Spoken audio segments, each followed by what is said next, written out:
Winnipeg Sports Talk Daily with Andrew Hustler Paterson and Michael Remis.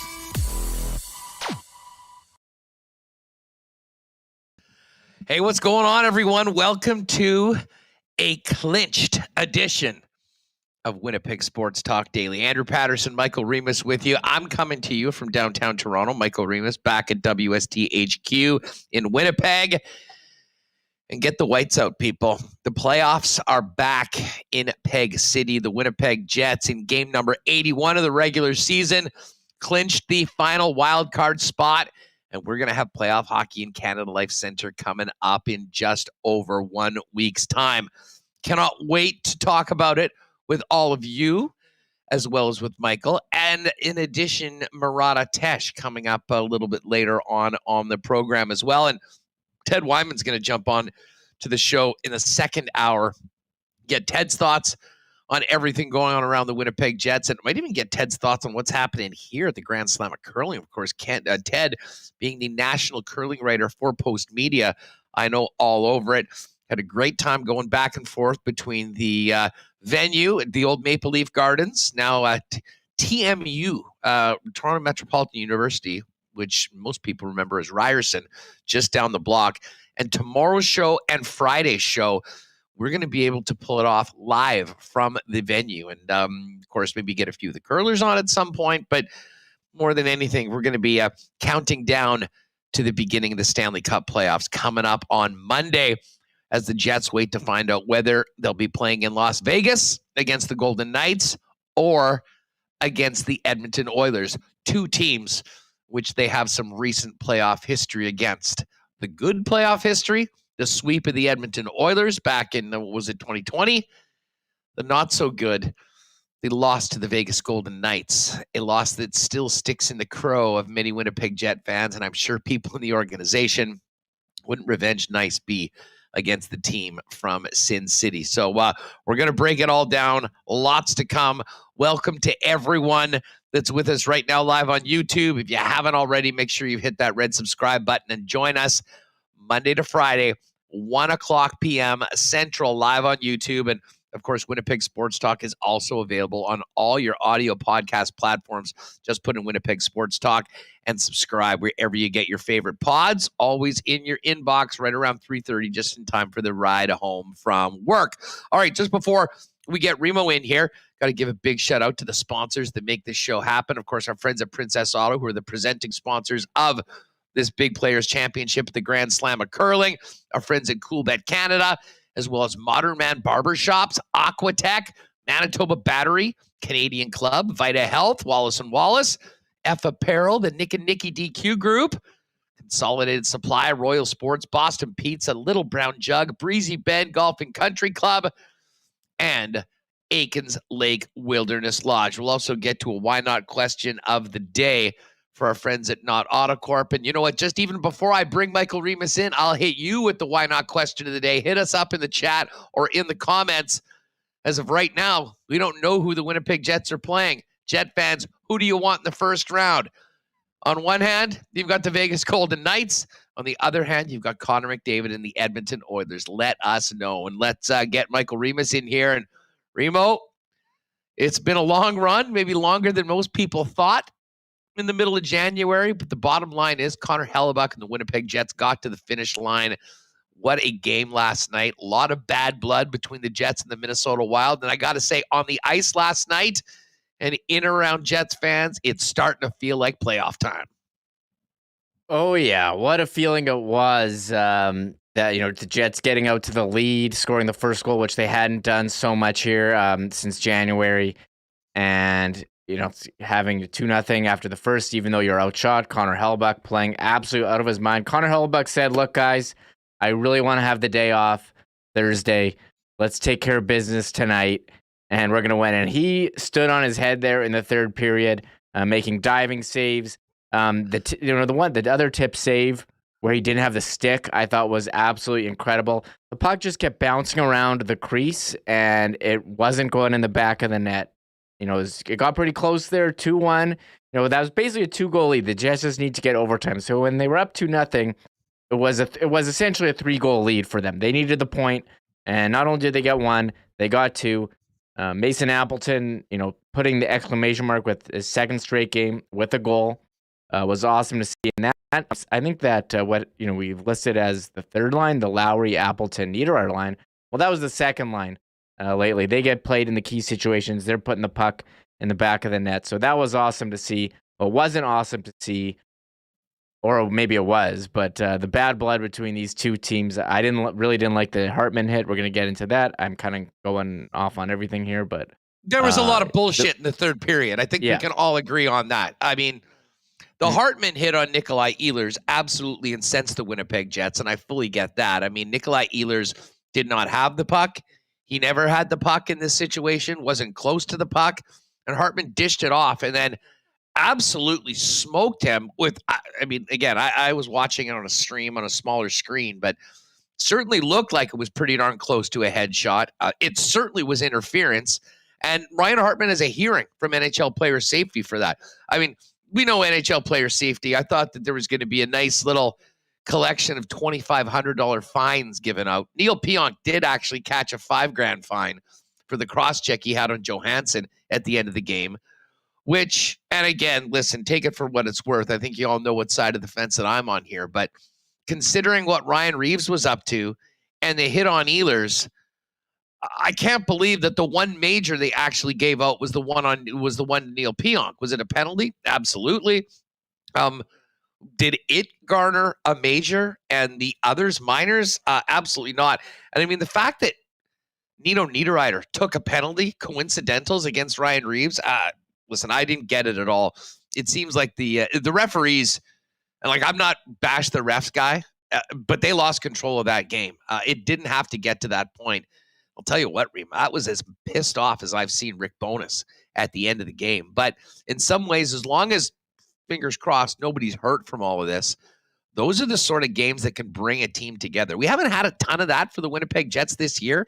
And right now, with one game left in the regular season, getting ready for either the Oilers or especially the Vegas Golden Knights, the Winnipeg Jets are going to need to be ready to stand up for each other come playoff time. And I thought they did a pretty good job there last night. Sure, there was many Winnipeg Jet fans that wished that maybe Brendan Dillon took more along the ethos of the Minnesota Wild and didn't hold up when he could have beat the hell out of Ryan Hartman and had him down afterwards.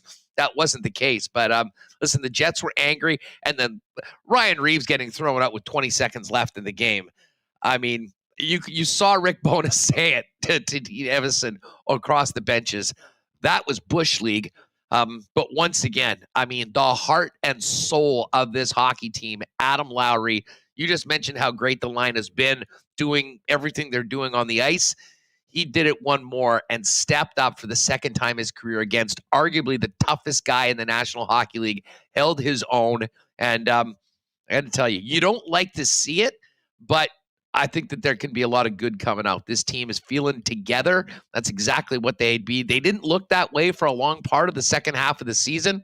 They're winning hockey games. They got it there themselves. They didn't count on the Nashville Predators losing to someone else. And it sets up basically a nothing game on Thursday and a game that means everything on Monday or Tuesday next week on the road. Oh, yeah. So, again, last night, Adam Lowry has he scored the opening goal. It played 18-19. I mean, that line, Appleton 18-16, Niederreiter 16-04. Part of it was because there were so many penalties, and shout out to the Jets penalty kill that has been great all season. They went 1-for-5, allowing the one power play goal. The Jets power play was 0-for-3. So, they thought they had got back on track, but not looking so great. And just for Adam Lowry, he went 35 games without a goal. But in his last 12, I mean, when the games have mattered, and I'm going back to the game against Nashville where he scored. That was it. Where he scored. He's got 9 points in 12 games, 5 goals. And then he went 35 games in the middle of the season without a goal, where he did have 9 assists. So he is a guy, we talk about guys needing to step up. He is a guy who stepped up. Mark Scheifele the last couple of games, scoring his team leading goal and his career high for him as well. What was that, 42 last night? Yeah, it was a 40. Yeah, I think it was 42. So I keep mixing up 41. I keep making mistakes here on this, so I don't want to. But I tweeted out Pionk's hearing, and I wrote on our Facebook, Winnipeg Jets forward Neil Pionk. So I just doing so much, but yeah, it's 42. now you're gun shy to make any I'm gun takes shy. or I have wrote- any statement yeah, I'm after gun calling shy. Neil Pionk a forward. I think we Yeah. knew that you knew that he was a defenseman. I knew, But I don't know. The minute you do that, you're just feeding the rabid reply guys of social media that are falling over themselves to inform you that Neil Pionk is a defenseman. Yeah, thanks, tips. Well, I've made graphics where I didn't change the score from the previous game. People correct me on the score, so I definitely deserve it. But I don't double. I guess I don't double. Getting ready for the show, I have all these clips from last night ready. I have notes, and when the hearing news, I'm got to get that out. And I guess I wrote that he was a forward and quickly corrected it. But you got to be careful here. Anyways, listen, this is and we're going to get to hearing from the Winnipeg Jets, from Rick Bowness. We'll even hear what Dean Evison had to say after the game with a couple when he was asked about all the nonsense in the third period.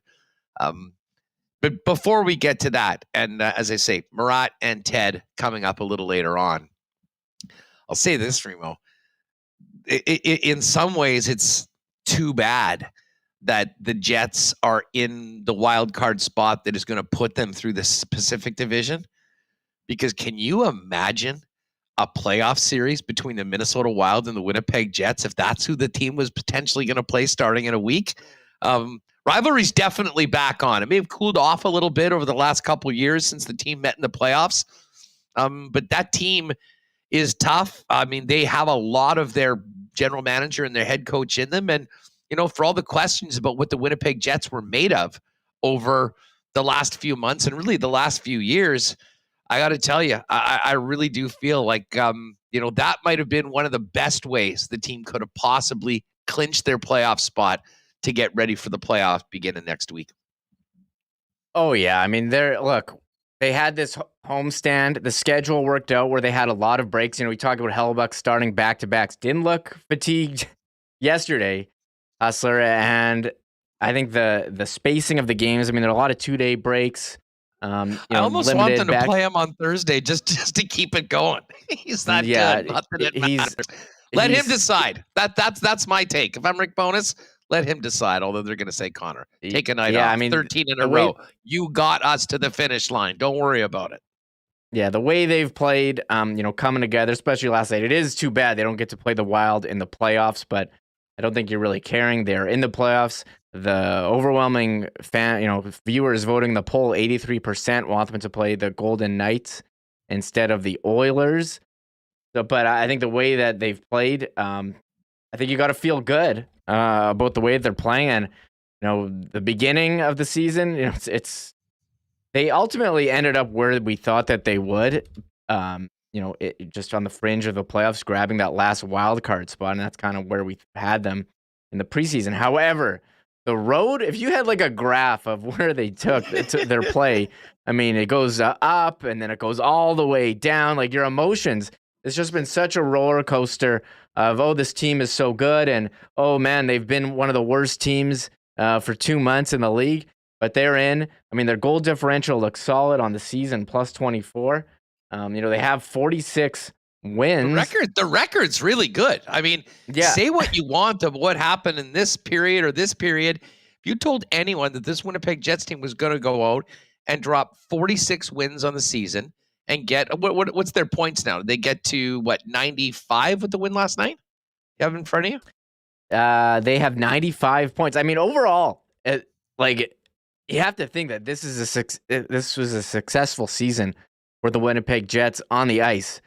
But just the road that they took to get there made it so excruciating. But they did it. They made the playoffs. And, you'd have to wonder, you would have liked to have some of that home ice if possible, but they will not.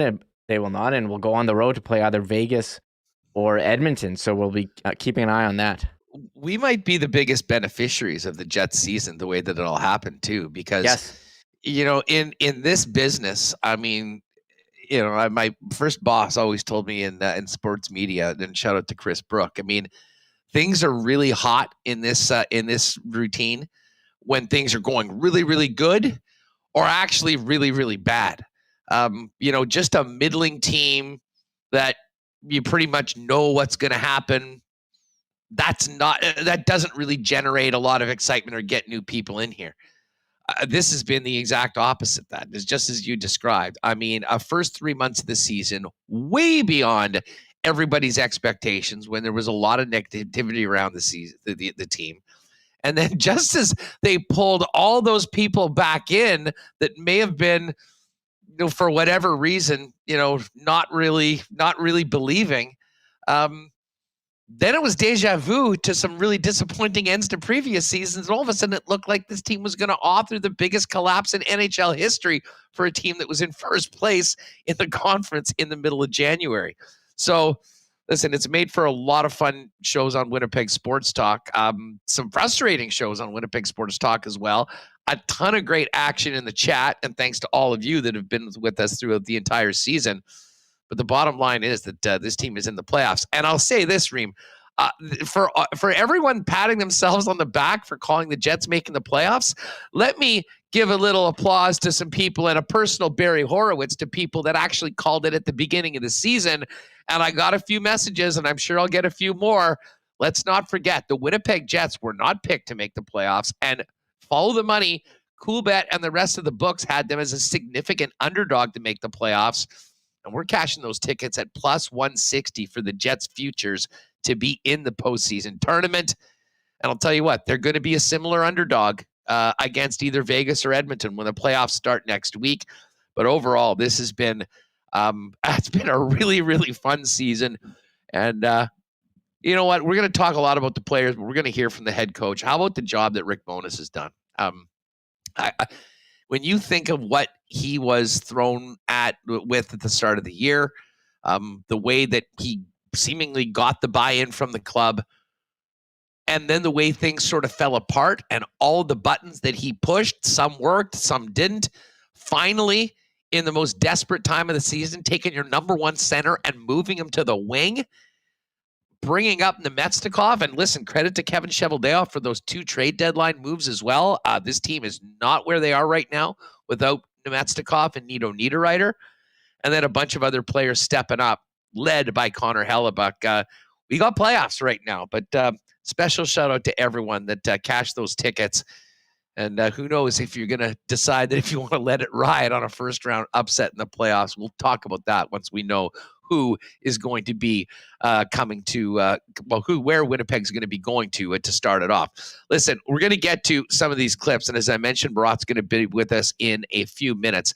Before we do head to some of the clinching audio from last night, got to thank Modern Man Barbershops for their support of Winnipeg Sports Talk. Modern Man now has 8 locations in Winnipeg, with the newest locations being Pembina Highway, right close to the university by Bishop Grandin, or Plessy Road.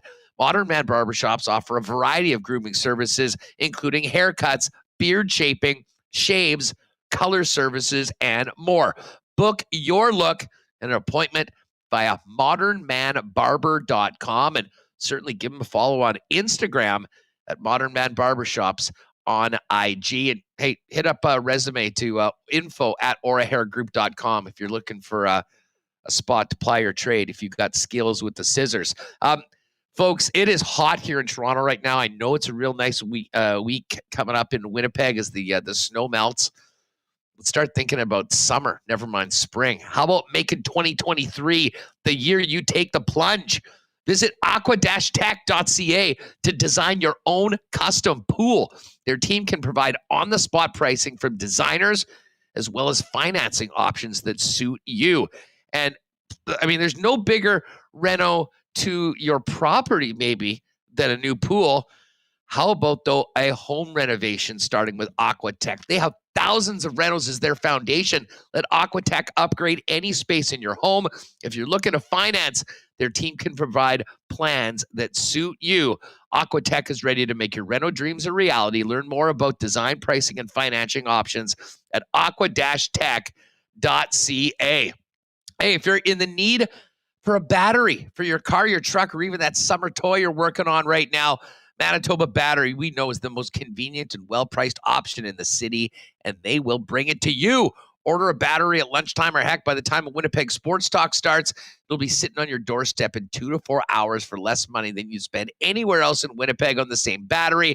No more fighting for a parking spot at Costco or waiting in line in Canadian Tire. Shop local and let Manitoba Battery bring the battery to you at the best prices in town. Donnie and his staff are waiting to help you out at 783-8787.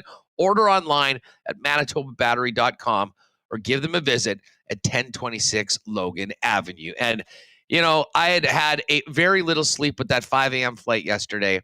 I struggled to stay up throughout the entire game. I wasn't able to catch Kenny and Rennie or the IC guys or anything happening after the game. But I will say this, if I had some of Canada's favorite Canadian whiskey, I would have cheersed the Winnipeg Jets and maybe had a shot to celebrate. We'll save that for the playoffs and the parties coming up in a week or so.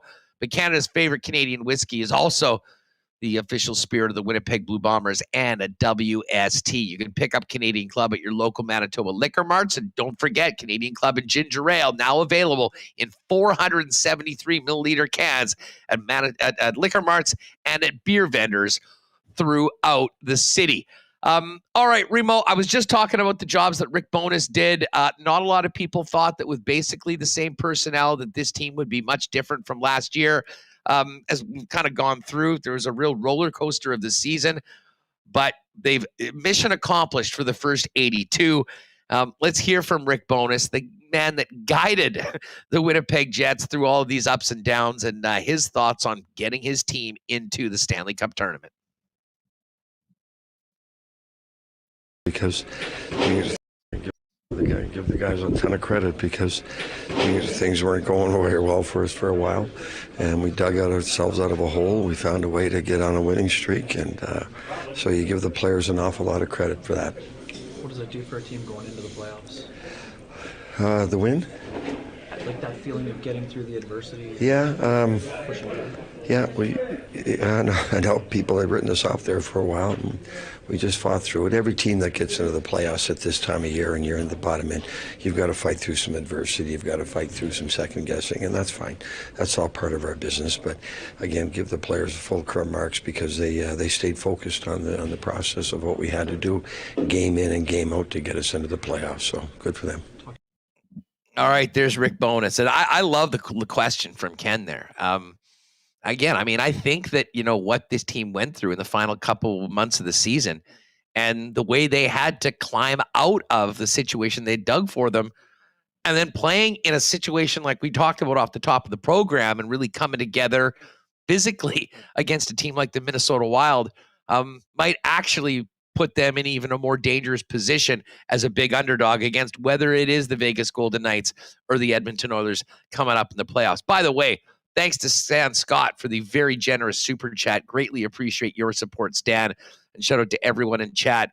Lots of people here again. No surprise. Hit that red subscribe button. Join us daily throughout the playoffs and into the offseason, and tell a friend about Winnipeg Sports Talk where you can. A little bit more from Bones. This team, we all know, is not where they are without the brilliance of Connor Hellebuyck, who they rode 13 straight times with the season on the line, all the way to the finish line. Here's what Bones had to say about his number one.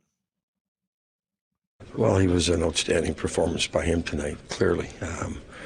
I thought we were very nervous to start the game. Right? And we couldn't make a 10-foot pass, but as the second period we got our legs going. We played much better in the second than we did in the first, and then in the third they got that early power play goal, which gave them a lot of life, and then we were on our heels a little bit. But that's when you need your goalie to make the timely saves. And then Appleton's goal, clearly, you talk a lot about timely goals.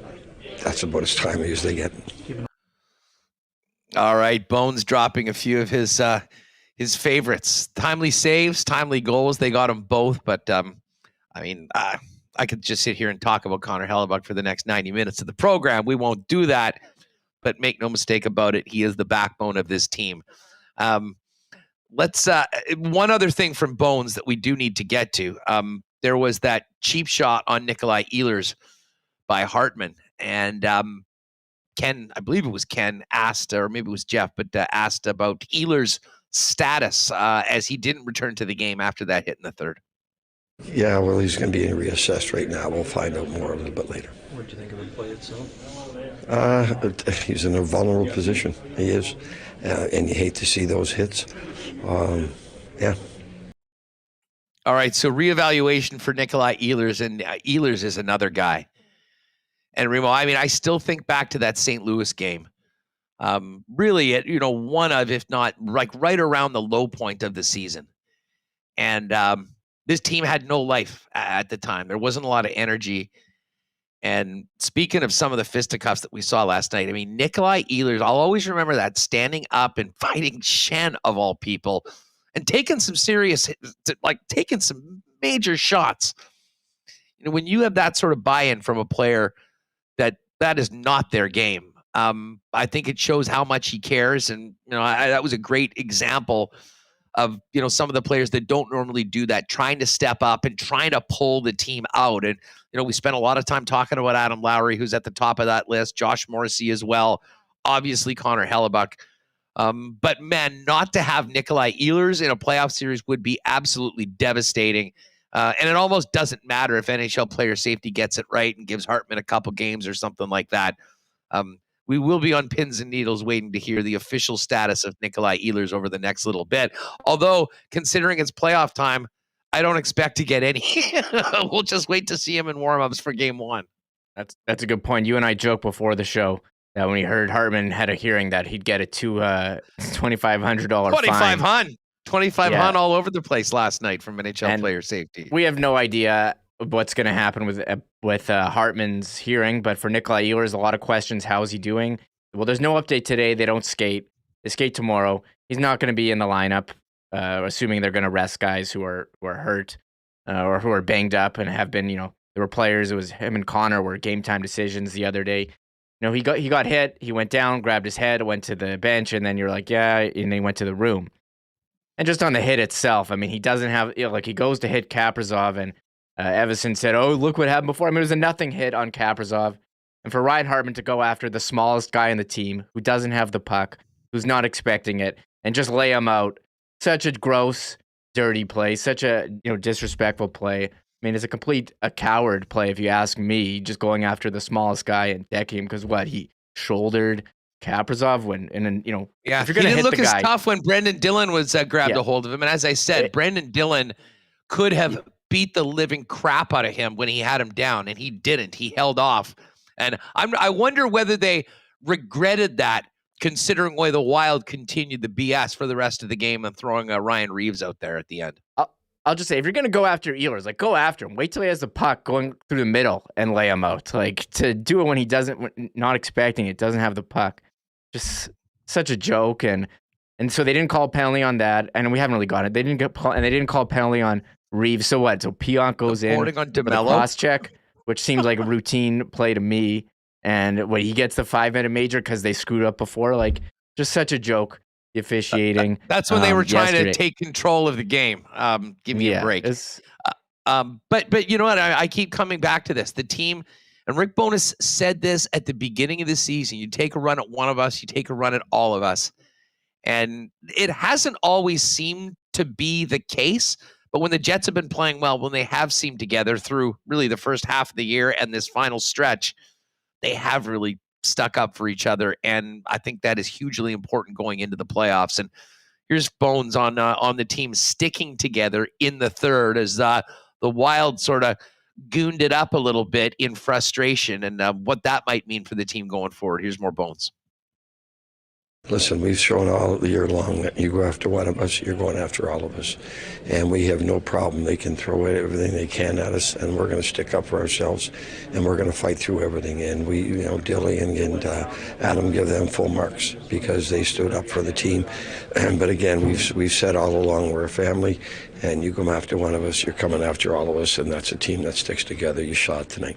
You saw the way that the bench responded after the fight, the way they're banging their sticks. I mean, what does that do for a group mentally? I mean, again, they all know what was going on. They saw what the other coach was doing out there, and our guys responded. So they listen. That's a tough job. You got to stand up there and battle like that. But so our players are, again, there's a good feeling in that room. The cultures are very good. They care about each other, and they appreciate when each other stand up for each other.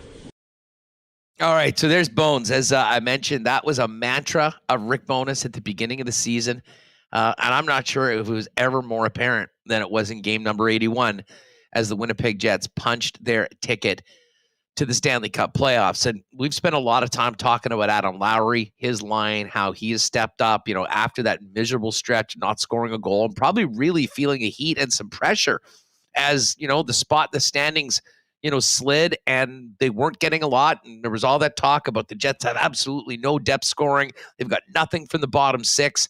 Well, that hasn't been the case since those slumps ended. And it wasn't just Adam Lowry that went through a miserable slump. Blake Wheeler went through a tough slump. Mark Scheifele went through an incredible slump for a guy that scored as many goals as he did. But it all comes back to, this team rounding out and looking as good as it has. And again, you can say what you want about the teams that they played over the last little bit. The Jets were looking as bad as anyone for 2.5 months. I mean, they really did step up their play. They got the 4 of the 5 wins that they needed at home.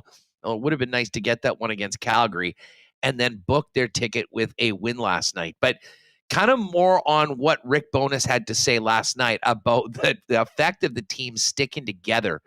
I'm going to play this for you right now. And for podcast listeners, I'm not sure how much you'll be able to get out of it. We'll talk about it afterwards. This is how it looked last night from the tunnel as Adam Lowry left the ice after taking on and standing up to Ryan Reeves in the final 20-odd seconds of the game.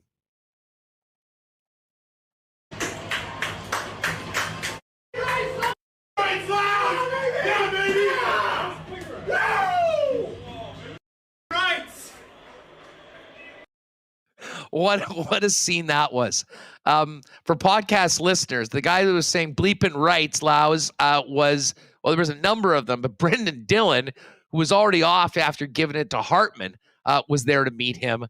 And then all the Black Aces. There was Logan Stanley, who probably wished he could have been out there. You had Axel Jonsson-Fjallby, you had Carson Kuhlman. I mean, every single one of those players appreciating the stones that Adam Lowry showed for the second time in his career, willing to dance. And Lowry Reeves. I mean, Reeves does this all the time, flexing out there. He knows he's tougher than just about everybody in the league. And is he taking a whack at Mason Appleton?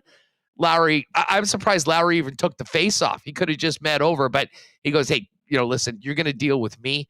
And that is a scene. I mean, what we just saw there, I think was exactly a great job by the Jets social media department to get that and show it out. And that's exactly what Rick Bowness was I think, talking about when he said, you take a run at one of us and you take one at all of us. Yeah, you couldn't really hear because they actually beeped out like every second. They did the blanking the beep instead of blanking it and then putting in the actual beep sound. So that's why it sounded all choppy. But they were fired up. When that fight happened, I was like, oh, man, like they actually need Adam Lowry. He's been such a big player. He played 18 minutes yesterday. He's scoring big goals for them. But, I'm watching this, like feeling nervous. Like, don't break your hand punching the guy's helmet or his face or something or fall down and, fall on your head and get a concussion. Like, you don't want him to get hurt, but he held his own. It was pretty intense. Like, he's got the one hand ready, one hand up, and he took Reeves down and, took maybe a shot, like he got punched in the helmet by a bare fist. So that was a heavyweight fight, though, Huss. That was intense. It absolutely was, but it shows the courage, the stones that Adam Lowry has. And man, if that image doesn't tell you what he means to this team, I don't know what does. Well, maybe all the goals that he scored and what his line has done. And Remo, if you will mention me talking to Jeff Hamilton yesterday on the program, we were talking about that third line and just how effective they've been, how dominant they'd been in the last couple of games, and the way that they had stepped up. I still maintain this. I mean, if you want to, you want to think about some reasons that the Winnipeg Jets are going to be a handful for whoever they play in the next round, look no further than that line, because they'll be matched up at times against the top lines on the other club. Are they perfect? No, but man, are they playing great right now, and they're bringing all of the elements that you'd want from the depth players on your lineup right now. And they're starting to get some things happening offensively as well. Niederreiter's been able to score. Mason Appleton's all of a sudden had a couple as of late and a huge goal last night. We've talked about Adam Lowry. I mean, Adam Lowry was that guy during the depths of that slump that scored against Nashville to create an opportunity to get 2 points in overtime. And I'm not sure this team is in the place that they are right now if he doesn't have those massive goals against Arizona and the Ducks when they were struggling and got very, very important wins that were all part of finally getting the finish line last night in game number 81. I just want to get back to Bones for one more quote, because one of the things we talked about yesterday was an opportunity for the Jets to avoid having to worry about the Thursday night game against Colorado and to have to avoid looking at the scoreboard and worrying about the Nashville Predators taking care of their own business with a win. Here's what Bones had to say on that. Well, I know these guys aren't going to probably send a great team to Nashville and use Colorado. So we had to take care of business. So I give our guys full marks. What will it mean for Connor to get a rest on Thursday? I assume he will get one. Oh, is that right? Now you're picking my starting goalie for me. Just lending a suggestion to a rest. Yeah, I'd say that's a pretty good bet. He deserves a rest. Fortunately, the schedule, as I said, the last couple of weeks has been a little lighter, so we've given him plenty of time off. But certainly he deserves a rest after tonight. All right, there's Bones. Yeah, pretty good chance that Big Save Dave's going to get a chance to play in game number 82.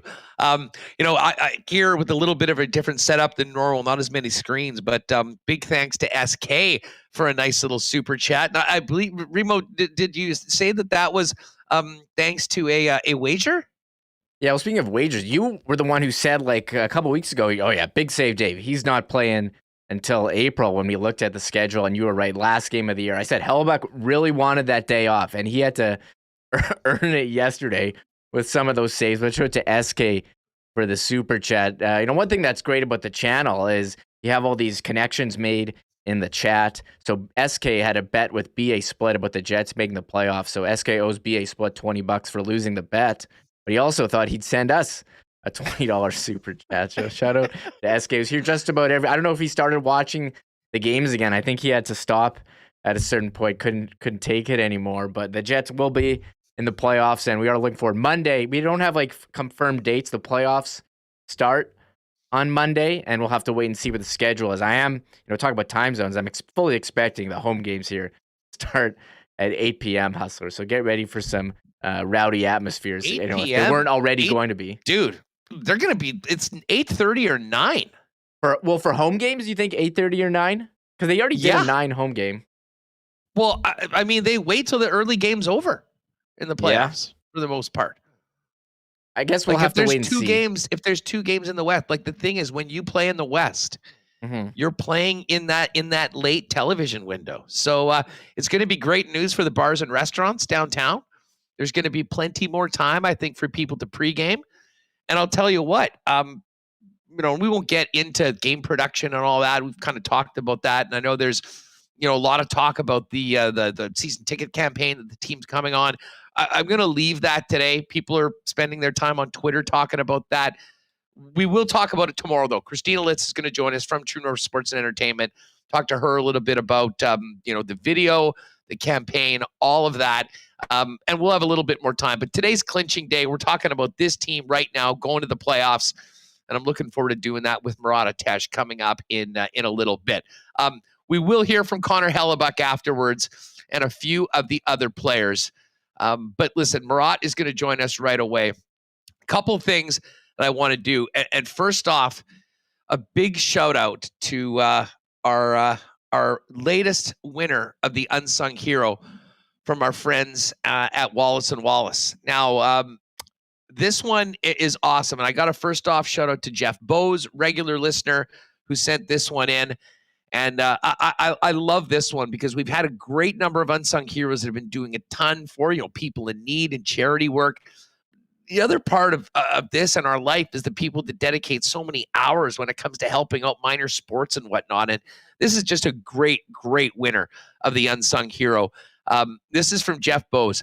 Hey, guys. My son has played baseball for the Elmwood Giants baseball team for the past 5 years, and there's a community of coaches keeping baseball alive and well in this lower income area. Derek and the coaches have put in hundreds of hours each year coaching, running skill programs for younger kids, and getting the players to give back by coaching kids as well. The group has revitalized baseball in this area as the sport was dying in the Elmwood, North Kildonan area. Kids are excited to play baseball, and the big kids play under the lights at Koski Field. Funny thing is, I coached Corey Koski when he was 17.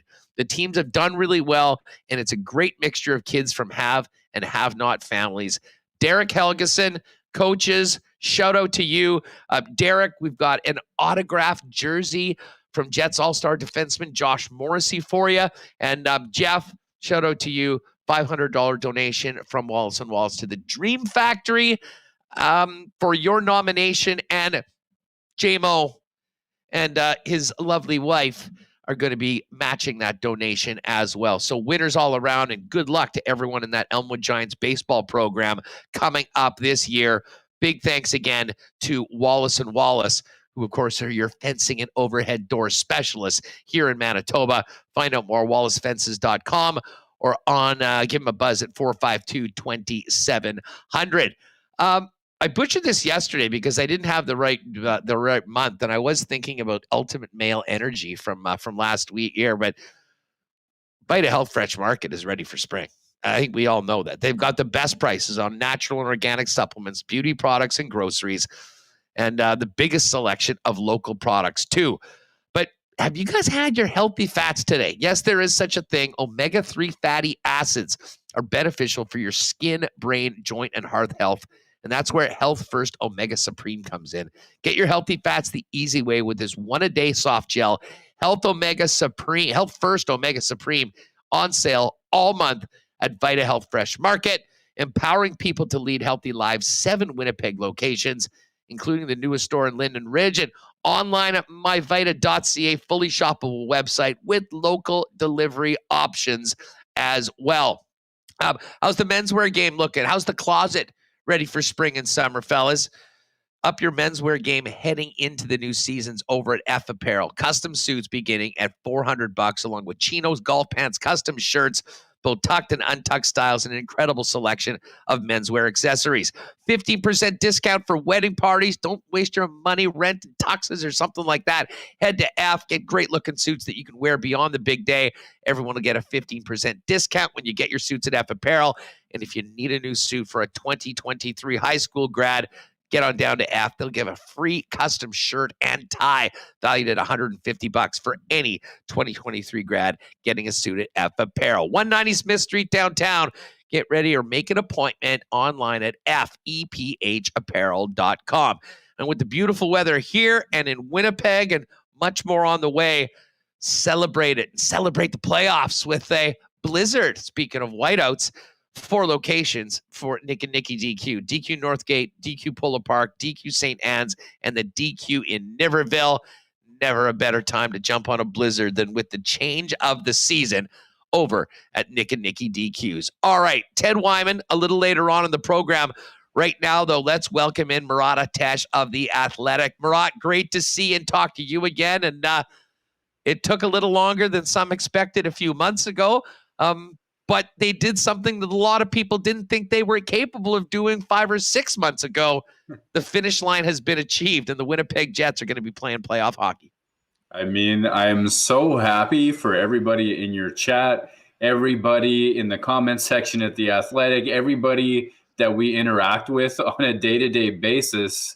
I mean, the joy levels are back in Winnipeg, and that's such an exciting thing for the city at a time when it looked for a second there like things had gone off the rails. And Winnipeg had good metrics. They were out shooting teams. They weren't scoring. They weren't bearing down. There were times when they overpassed their way out of great situations, and it seemed as though the playoffs might pass them by. no doubt anymore. They're making it. It's Vegas or Edmonton, and I think Winnipeg's very excited about that. I have been leading the charge for a long time with the Connor Hellebuyck Appreciation Society, and it is a large group. How about the play of the Jets netminder? Just running this thing right until the finish line, 13 straight starts, and doing it in spectacular fashion at times. Others, when the team stepped up, maybe not as busy. The bottom line was he was the one constant throughout this entire year, but especially this last run. And probably the biggest reason overall that the Winnipeg Jets are going to be in the playoffs, and the fans are looking to find out how their whites are doing right now in the closet. I mean, Connor Hellebuyck looked human for 2 weeks and Winnipeg fell apart. So, I mean, the rest of the season, you take it all told. I mean, he's well inside the top 5 and goals saved above expectation, I believe. You've seen the highlight reels last night, the paddle saves. Are you friggin' kidding me? Like, it was a situation where we've seen Winnipeg get goalied during its slump. Well, Connor Hellebuyck was not going to be denied last night. Between that save, his glove work, everything that went into that night, you had a sense that Winnipeg was getting outplayed, but weren't going to be beaten because Connor Hellebuyck was there. And goaltending for me, it's two things. One is the metrics, so you get into goals saved above expectation, save percentage. Connor Hellebuyck is a leader in those regards. The other thing is the feeling. Is the guy going to be there? Can you count on him? Can you trust him? And I think that Connor Hellebuyck has given Winnipeg that belief again, if they ever lost it at all, to be clear. And that's a dangerous little recipe heading into the playoffs, the idea that he might be peaking at exactly the right time. Well, and I love that you brought that up, because I was going to. When we get to Monday and we're talking about a game that night or on Tuesday night, and I'll be here on this program trying to give all the reasons why the Jets could be a very handful for whoever they're playing as a big underdog. It starts with 37, and I don't think you can overestimate the importance of goaltending and how much of a big advantage the Winnipeg Jets are going to have in net, regardless of who they're playing. Well, do you remember the last time Winnipeg was in the playoffs? They swept the Edmonton Oilers, and I know the fans want to believe that the Jets outplayed the Oilers all the way through. That was not the case. You did not shut down Connor McDavid and Leon Draisaitl. You held them to limited points. Absolutely you did. But the Edmonton Oilers got their fair share of scoring chances, and Connor Hellebuyck was there turning, flow of play issues into 4 straight wins for the Winnipeg Jets. And I believe that Hellebuyck would be the advantage over a Logan Thompson or a Laurent Brossoit out of Vegas. You'd like to think he's the advantage over a Stuart Skinner in Edmonton as well. I mean, he's an X factor. He's a sort of player. We've seen it for Winnipeg, that series against Edmonton. We've seen it against Winnipeg when Marc-Andre Fleury was spectacular in 2018. Goaltending can tilt the lens of an entire series. And the idea that Connor Hellebuyck is at his best, and the way that he was talking to reporters yesterday, hey, you know what? Earlier on in the season, I was thinking about the Vezina Trophy. Yeah, that made some sense, but then I put it completely out of my mind. I don't want individual accolades. I want to win. And there's just this serene singularity to the way that Connor Hellebuyck talks that I believe that he's as dialed in as he says he is. Pair that with the presentation and the results and the performance last night and recently. Yeah, you got to feel good about who they have in net. Remo, just because we didn't get a chance to play it beforehand, can you just fire up that one clip of Hellebuyck? I want to say it is number 8. This is Hellebuyck asked about, the Vezina Trophy and, all of that. Here's what Hellebuyck had to say after the game when asked, I believe, by Ken.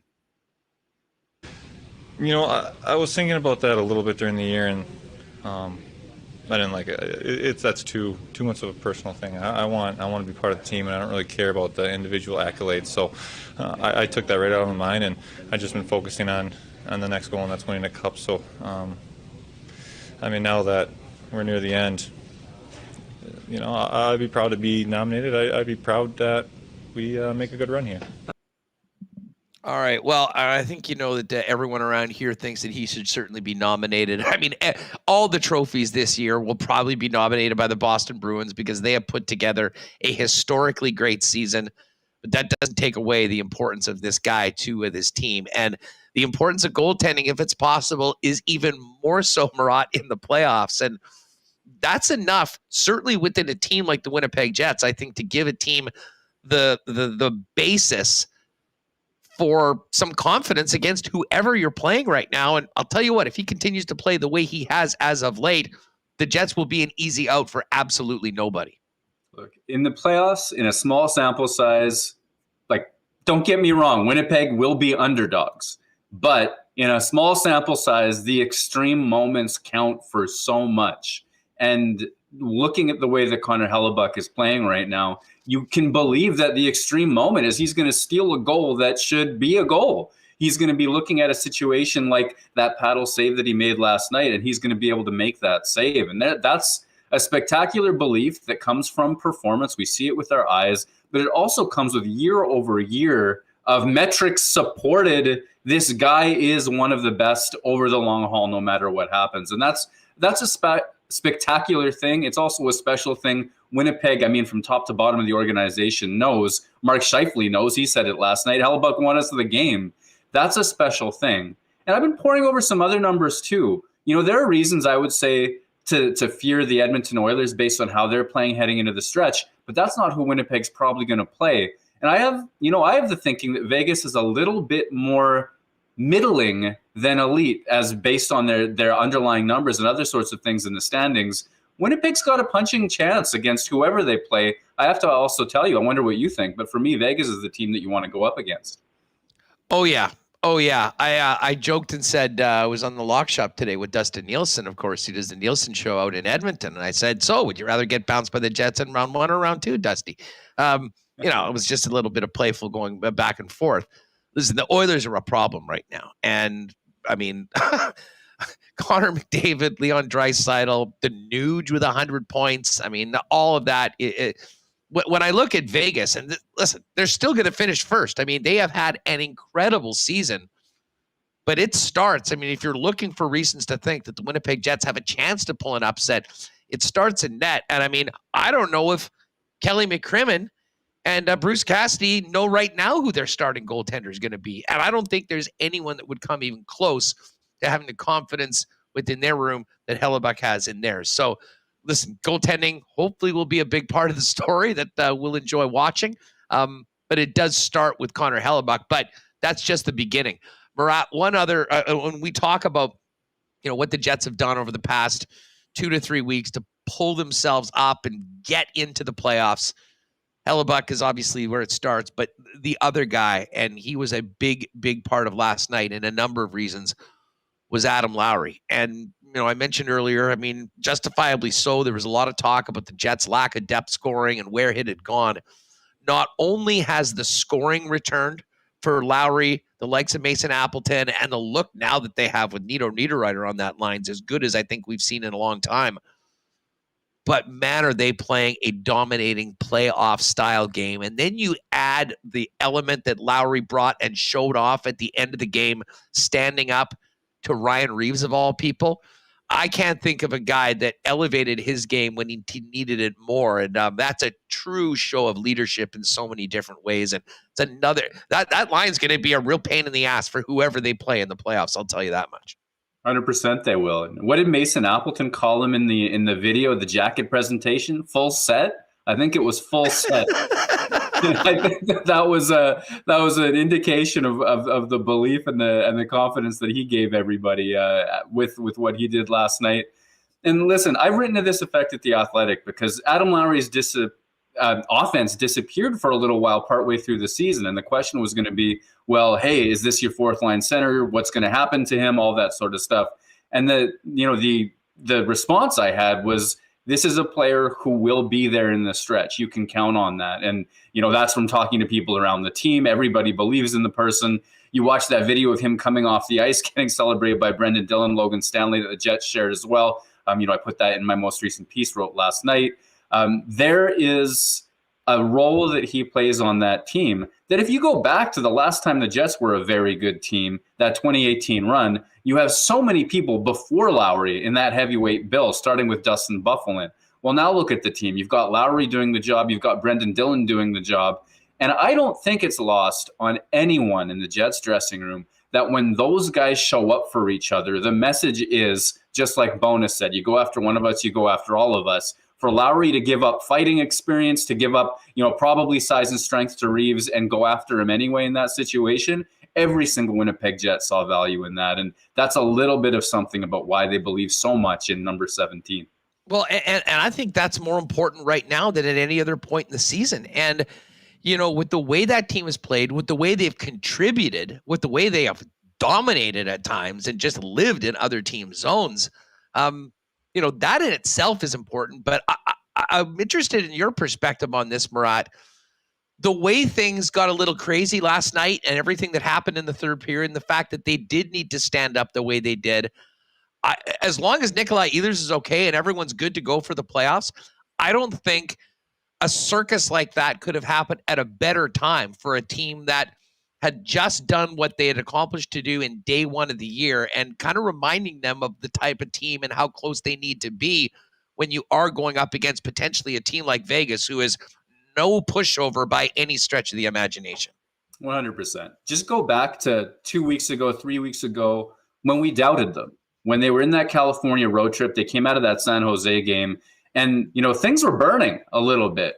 And even if you believed in the Jets' quality of play, even if you thought that the metrics were there and the goals would come and all those sorts of things, there was an enormous element of prove it to the Winnipeg Jets stretch run to close off the season. Prove that the first half of the season wasn't a fluke. Prove that you can play, that your top players are going to commit and play the desperate shot blocking, back checking, protect the middle version of playoff hockey that you're going to need. Prove that you can get the wins and the goals when the time matters. Well, they started to do that. And, they played a relatively strong home stand against Nashville. That second period was all kinds of dominant. Every single Winnipeg Jet, I went through it at the site just to do it. You could name every single Winnipeg Jet and look at a puck battle that he won against the Nashville Predators to maintain that run of dominance until they could win that game. San Jose was the same. But one thing that we had yet to see proven, not in a long time anyways, was that physical aspect. So when Dylan DeMello gets boarded from behind from Ryan Reeves and the game, well, first of all, it's not penalized. The game goes off the rails. Winnipeg plays a role in it too, but I think that's the hit that changes things.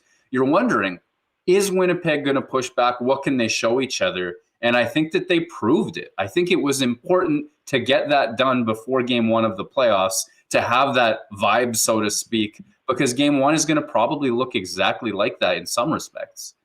Yeah, well, especially if they go up against the Vegas Golden Knights. And as I say, we'll spend time focusing on the matchup once we know what that matchup is. But I think there's a lot of things to really like about where the Winnipeg Jets are right now as a team, as they get to. And sometimes, there is something to be said, Murat, for adversity forcing a team to get better. And I really do think that we've seen that over the course of the last little while. Because if they didn't, frankly, we'd be talking about the biggest collapse in NHL history for a team that was where the team was in the middle of January. And again, a lot of it, this comes back to Rick Bowness. The job, where do we even start with the job that Rick Bowness has done all season long, starting with the beginning of the year, but the way he handled, a team basically going the wrong direction for an extended period of time, and some of the moves and the unconventional moves that he made with their backs against the wall in the last few weeks that have sort of led to the recent winning streak and ultimately getting the job done. Well, yeah, I think for me, Winnipeg had genuinely gone off the rails a bit. And, there's a question of how they were going to get their offense. You could see that some of their star players weren't as committed to the defensive side of the game. We've seen that song. We've seen that dance. We know it well. We know the steps, right? But I also think that during some of those struggles, you saw Rick Bowness play some hunches that didn't work out. So there's the one game that the Jets give up 2 straight goals off of faceoffs. And I guess against Los Angeles, that was Scheifele loses one, they get scored on. Dubois loses one, they get scored on.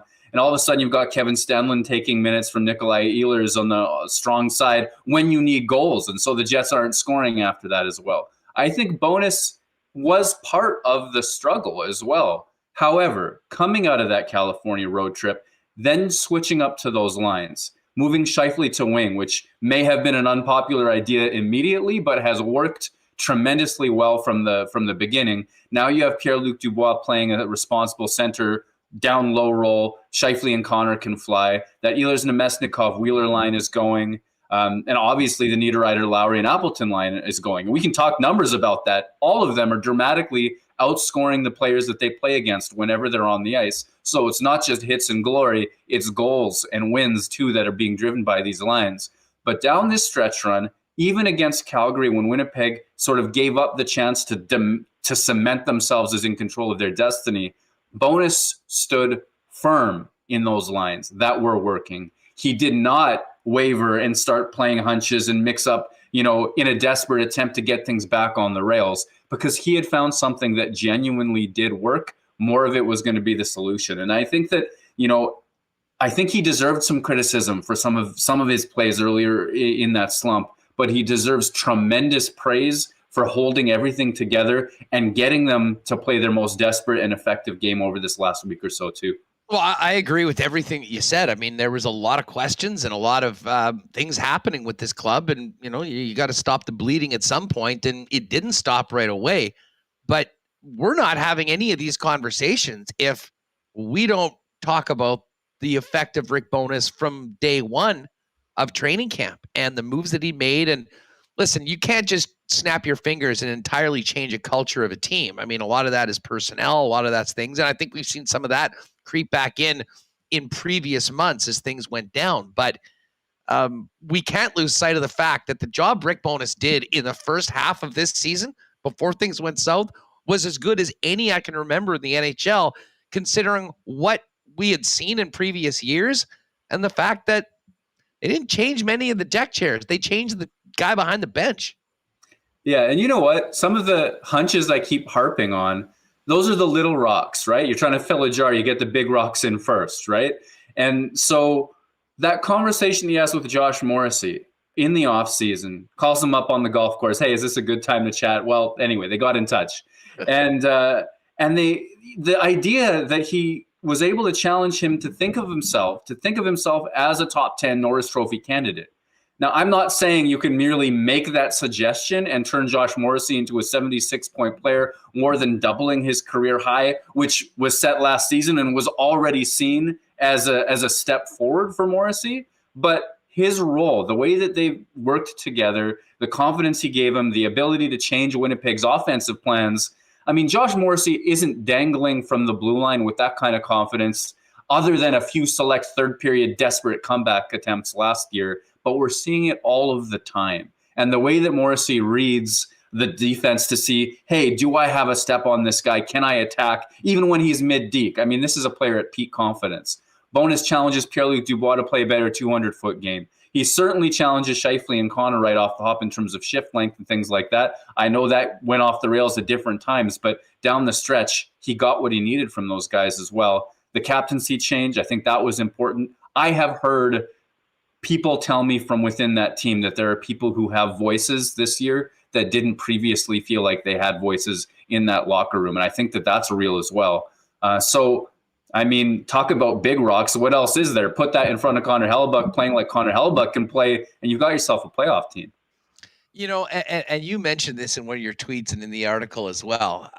The thing that is so fascinating about this hockey club and about where we are right now in following the Winnipeg Jets is that, despite the fact that we're going to be getting playoff hockey and we'll see what happens going forward, there is an element, I believe, it's some sort of a last dance of at least a good portion of this core going into next year, regardless of what you think of what's happened with this season with particular players or not, just because of the time ticking down on contracts and whatnot. And, it's impossible to keep these teams together forever, even though the Jets have done a far better job if you like to keep the team together as long as they have. Other people have different opinions on all of that.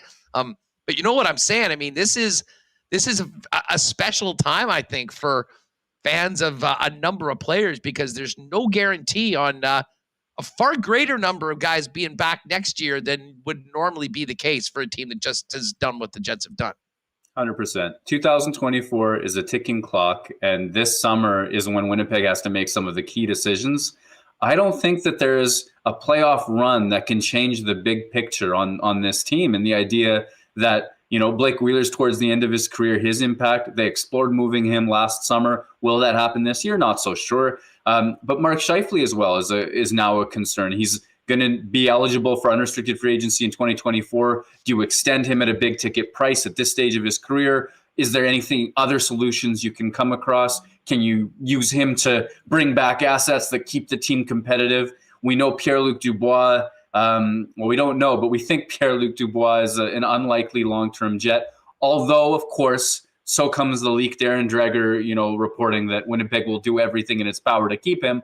I think that's the first in a series of announcements that eventually ends in, we did everything in our power to keep him, and a move. That's just my opinion. But there's a ticking clock on this team, whether you get all of your favorite players back in a Jets uniform next year or not. And that's what makes a moment like this special. You saw Canada Life Centre come back to life down this stretch run when Winnipeg's effort was ratcheted up. And you saw what this city was capable of in terms of the noise. You have Josh Morrissey's let's fucking go moment. You have the fans come alive cheering every shot block, every dive, every bit of meaningful play.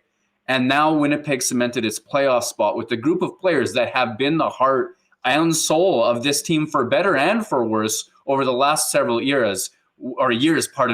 This era is defined by the heights that players like Blake Wheeler, Connor Hellebuck, Mark Scheifele, and so on have been able to take them to. This may be the last time that this group, and even if you consider Pierre-Luc Dubois the payoff of the Patrick Laine lottery win, there's a chapter coming to a close, whether this summer or soon afterwards. Enjoy it as much as you can while you have it, and all the best to fans who are trying to do that. Well, and you know what I mean? It's funny. You talk about the fans and the atmosphere in the building. And I really do think, as someone that's in the seats every game, I mean, the way that the fans stepped up while the team had been struggling, coming off that loss in San Jose, that, I mean, had me about as rattled as I've been in a long time, but where the team was and team going. This is also an incredibly, incredibly crucial point for the organization overall. And it was maybe made even more clearer yesterday with the big launch of their season ticket campaign sort of coinciding with this team going into the playoffs. And listen, I don't think one win or one loss or what happens in this next series is going to be the determining factor of how things look in the stands and beyond. But I think it is naive of us not to think that this isn't, in a lot of ways, maybe one of the most crucial points overall in 2.0 history, considering, some of the things that have happened in the past and where they are as an entity right now with the support of people in this community. You have to give fans a story to believe in. And if you're on the way up, you want to work hard, you want to make it to the playoffs, you want to have games that they can celebrate, memories that they're never going to forget. And if you're struggling, you want honest, hardworking efforts. If you have to rebuild, you have to be able to do it in a way that fans can resonate with. And right now, this is the window where Winnipeg said, hey, no matter what the critics say, we're running it back with the exact same core. That's a big bet. That is an enormous decision. That was not taken lightly, I should hope, by the Winnipeg Jets. And to make it to the playoffs right now, they give themselves an opportunity for fans to get on board with the story that they've been sold, and sometimes not perfectly sold, on that as well. I know the building hasn't been 100% full, and I think that's a sign that, well, some fans aren't believing in the overall storyline of the team right now. If things change, if Winnipeg does need to rebuild or retool or there are struggles and fans believe that there's honest to goodness direction and effort, you have to believe that they'll show up. You have to believe that. And True North, I think, good for them that Winnipeg won yesterday to sort of cement that ticket launch into a little bit of momentum. They're going to have the whiteout parties to celebrate, all of that sort of stuff. I think it's on them right now to sell Jets fans on a story that they can believe in. And the opportunity they have in front of them is earned right now, especially by the players. And I think it's going to play an enormous, enormous role in that. Yeah, no, I completely agree. And listen, it's one thing to sell, the team and the players, but I mean, those things are going to go, they'll come and go. listen, I mean, you can't expect your team, as much as you want them to win every game that they play and you want them to win the cup every year. I mean, realistically, especially in this market with the unique challenges that Winnipeg has, that won't always be realistic. They as an organization also need to sell fans, like new fans, as well as some of the fans that they've lost, that they have learned from mistakes of the past, whether we're talking about hockey ops, but also in the community, with not as much in the community. They've done great community work, but with stakeholders that they've lost due to a multitude of reasons over the years. And in reality, I mean, the one thing that will help more than anything is lighting the city on fire with legitimate playoff excitement and atmosphere, which I'm pretty sure we're going to get coming very soon, and we'll see what happens for the rest of the way. They got a lot of work to do themselves on a lot of other things that are not involving the hockey club, and I think for everyone involved, hopefully that happens. Yeah, I mean, I'll let the economics experts speak to that. I was struck by the numbers that Mark Chipman shared. I think it was quoted in a Free Press article where the amount of corporate buy-in and season ticket holders in Winnipeg compared to other markets, that's a unique challenge. Other markets seem to get more of that. I know that True North was feeling dinged by the pandemic economics and all those sorts of things as well. And they've still spent to the cap throughout all of this. But that doesn't necessarily mean it's always going to be that way. I reached out. Well, you have Christina Litz coming on the program tomorrow. You don't need my deep dive on this sort of thing. But I did reach out to Krista Sinayeski. I don't know if I pronounced her last name correctly. Pardon me, Krista. For just to share some fan feedback that I got, Huss. And, you know, we're all on Twitter. You're having that conversation. I heard you reference it earlier, so I didn't want to go too far down this road. But I've heard everything from, well, good. I'm glad they're sharing the economic realities with us. About time we heard that sort of thing, to, my goodness, what a threat. How dare you remind us of the team going? And I think the so long as you support us message that True North sent was not subtle. So I asked, well, what is it that you mean by that? And the message I got back was that, hey, you know, we believe in this city and all those sorts of things, but there's an economic reality here. And Winnipeg does face challenges. And honestly, I understand that. I think people understand that if you spell it out for them as well. And there are fans who are feeling like they were threatened yesterday. But I don't think that takes away from some of the economic challenges and realities that you said. The only thing I know, because I don't know all the ins and outs of this situation, is that it does feel like an inflection point. This is the first time that Winnipeg has mentioned that, hey, we need you or else sort of business. And even if that was a tiny part of the overall message, I think that's opening a door that can only be opened once. Winnipeg either recovers from this and fills the building and does what it needs to do, or you'll see the team spend less or things like that as well. There's something happening now that's going to be very important. Yeah. And no, well said. And I completely agree that they've got a lot of work to do. And listen, I've got a unique perspective on this because, I mean, I'm not a big J journo. I mean, I came from working with teams, selling tickets. And I mean, really something that I think formed me. And the person that I am, and, you know, my passion for the city and our teams and all that stuff, you know, was staying with the Moose after the first year.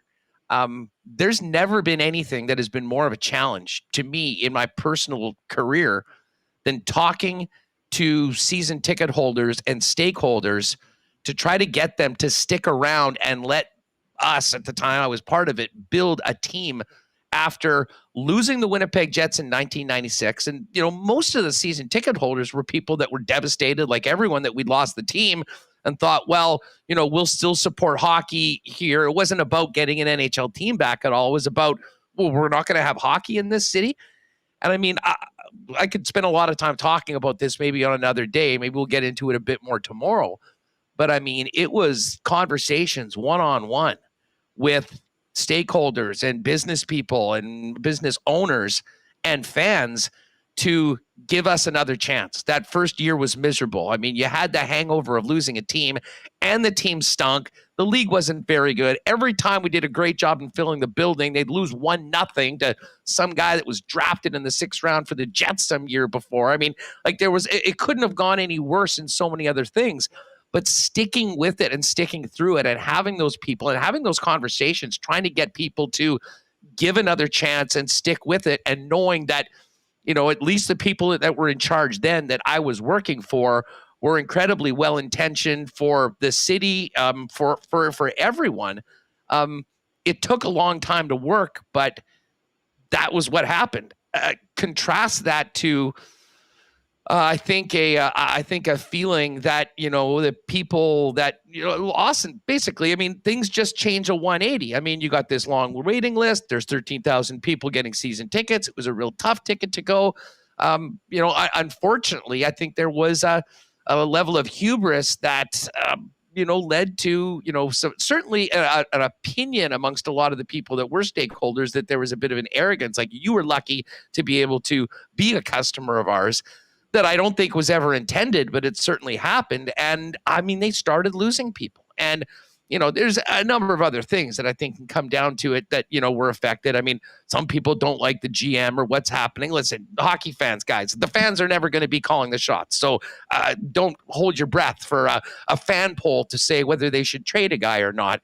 But it was the way a lot of things were handled. And listen, I certainly think and hope that there's been an inflection within the organization, that some of that needs to change. I'm certainly feeling that right now.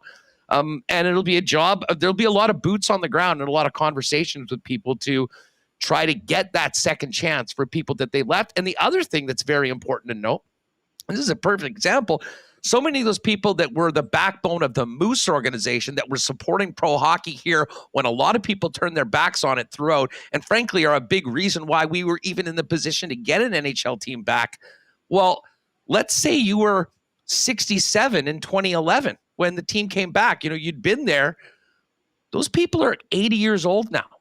And I think part of it is that, you have a period of time where it was just tough to get a ticket. They didn't have to work on introducing new fans. They frankly didn't have to work on marketing or anything like that.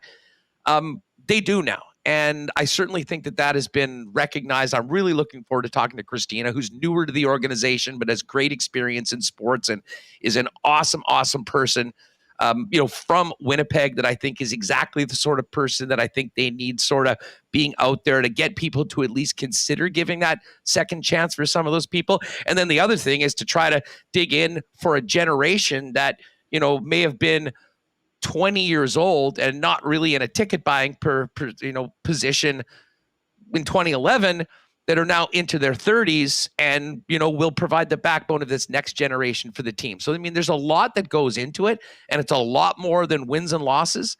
But it is something that I think is important. And as far as Twitter goes, I really listen, I could have spent the last 24 hours just replying to things. The amount of stuff. I've tried to get away from that, with the exception of a few people that I do know, that I kind of got back to, because the one thing I'll say, do not take Twitter as reality. I hate to say it, but the most negative people do the most work on Twitter. And while, there might be some people that are really loud, I think there's a lot of other people that might appreciate, a one-on-one talk. And whether it starts with Mark, whether it's Christina, whether it's hopefully a really good, a good group of younger people that are entrusted with having those conversations like I did when I was however many years old, trying to get people to please give the Moose one more year and see what happens. And it started going up like that.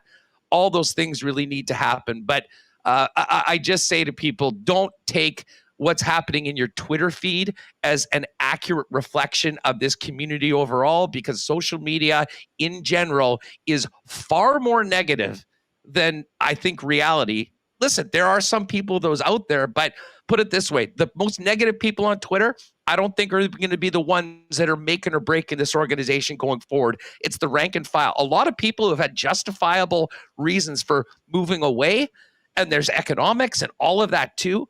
But as I said, it's a much bigger story, and something that I think we as a community, and this isn't just a sports show, a business show, politics show, all of those things that is going to be a big part of this offseason going forward. But for everyone that thought that they were threatened. I mean, I as I said this in the one comment that I said back to NER, was pretty choked about all of this. I mean, do we want the truth or not? Because I think that as an organization, it would be far more negligent to sort of stick their heads in the sand and not acknowledge some of the issues before and try and do everything they can to earn the trust back of it. And I know there's some things about taking accountability. I mean, I think those happen in those conversations when someone is representing. I mean, that wasn't going to come out in a video the day before the playoffs start.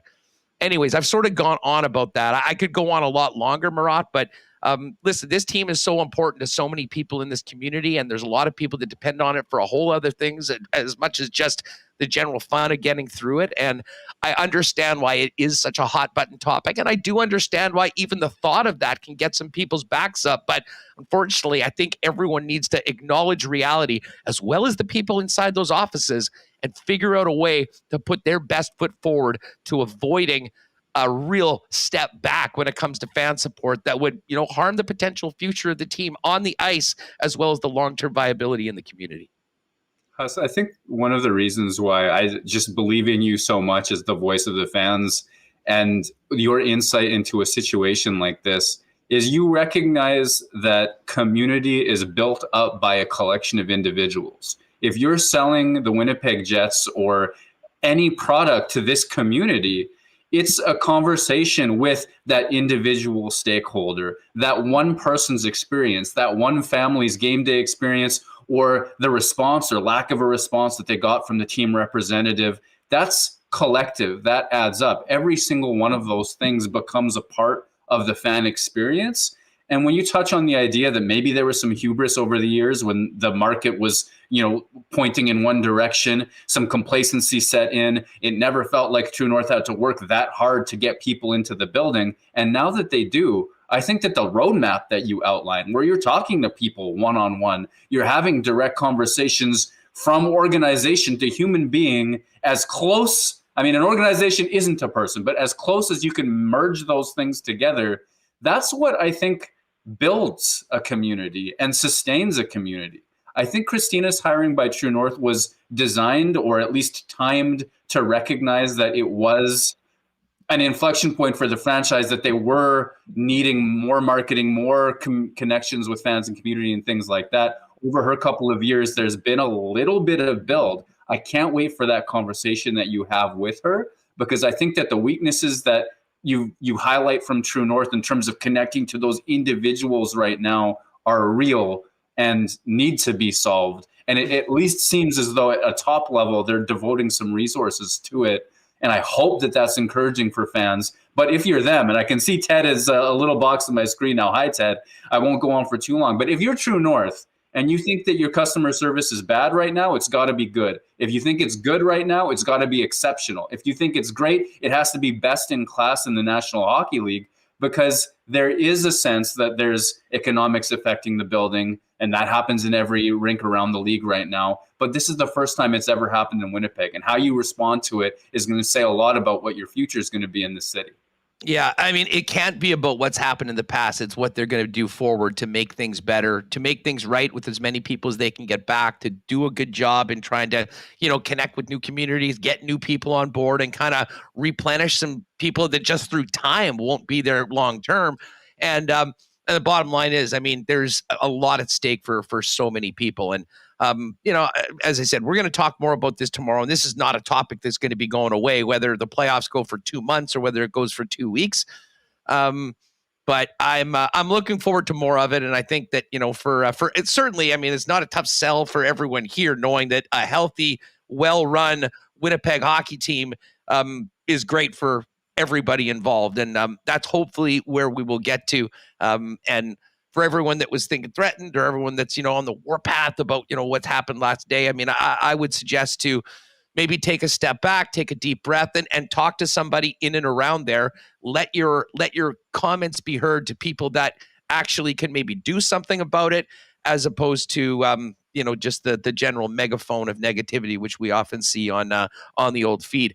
Murat, this was an awesome conversation. Next week, I cannot wait to talk to you about some playoff hockey, and we'll be getting ready for a home game, presumably, I'd imagine, next weekend here in Winnipeg. So let's go. Have a great weekend. Enjoy a couple days before things get wild here in Vegas or Edmonton for the local squad. Thank you so much. Yeah, thanks for having me, Huss. This is awesome. There's Murat. Check out his latest piece, the newest one in The Athletic today, talking about the Jets going to the playoffs. All right, we are going to talk to Ted Wyman. Can't wait to have Teddy on. And I know Ted, of course, folks, if you're wondering, if you tuned in a little bit late and go, why the heck am I in a hotel room right now? I'm here in Toronto for the Princess Auto Players Championship, the second last event on the Grand Slam of Curling World Tour. Tons of great Manitoba talent. Carrie Anderson, who had a real tough morning. We'll get to that in a minute. Jennifer Jones, Caitlin Laws, and Reed Carruthers' monster win over the world champion Bruce Mowat earlier today, as well as Maddie Dunstone, who won that Battle of Manitoba yesterday afternoon just after the show. Really looking forward to that. We'll be live, barring any technical issues, but I was there this morning testing it out. We will be live there tomorrow for Thursdays and Fridays show, so really looking forward to that. And, of course, great support from our friends at Princess Auto, making it all possible. Proud sponsors of many of Manitoba's top curlers, your Winnipeg Blue Bombers, and, of course, your friends here at Winnipeg Sports Talk. And Princess Auto is where you'll find the best deals on the most unique assortment of tools and equipment around.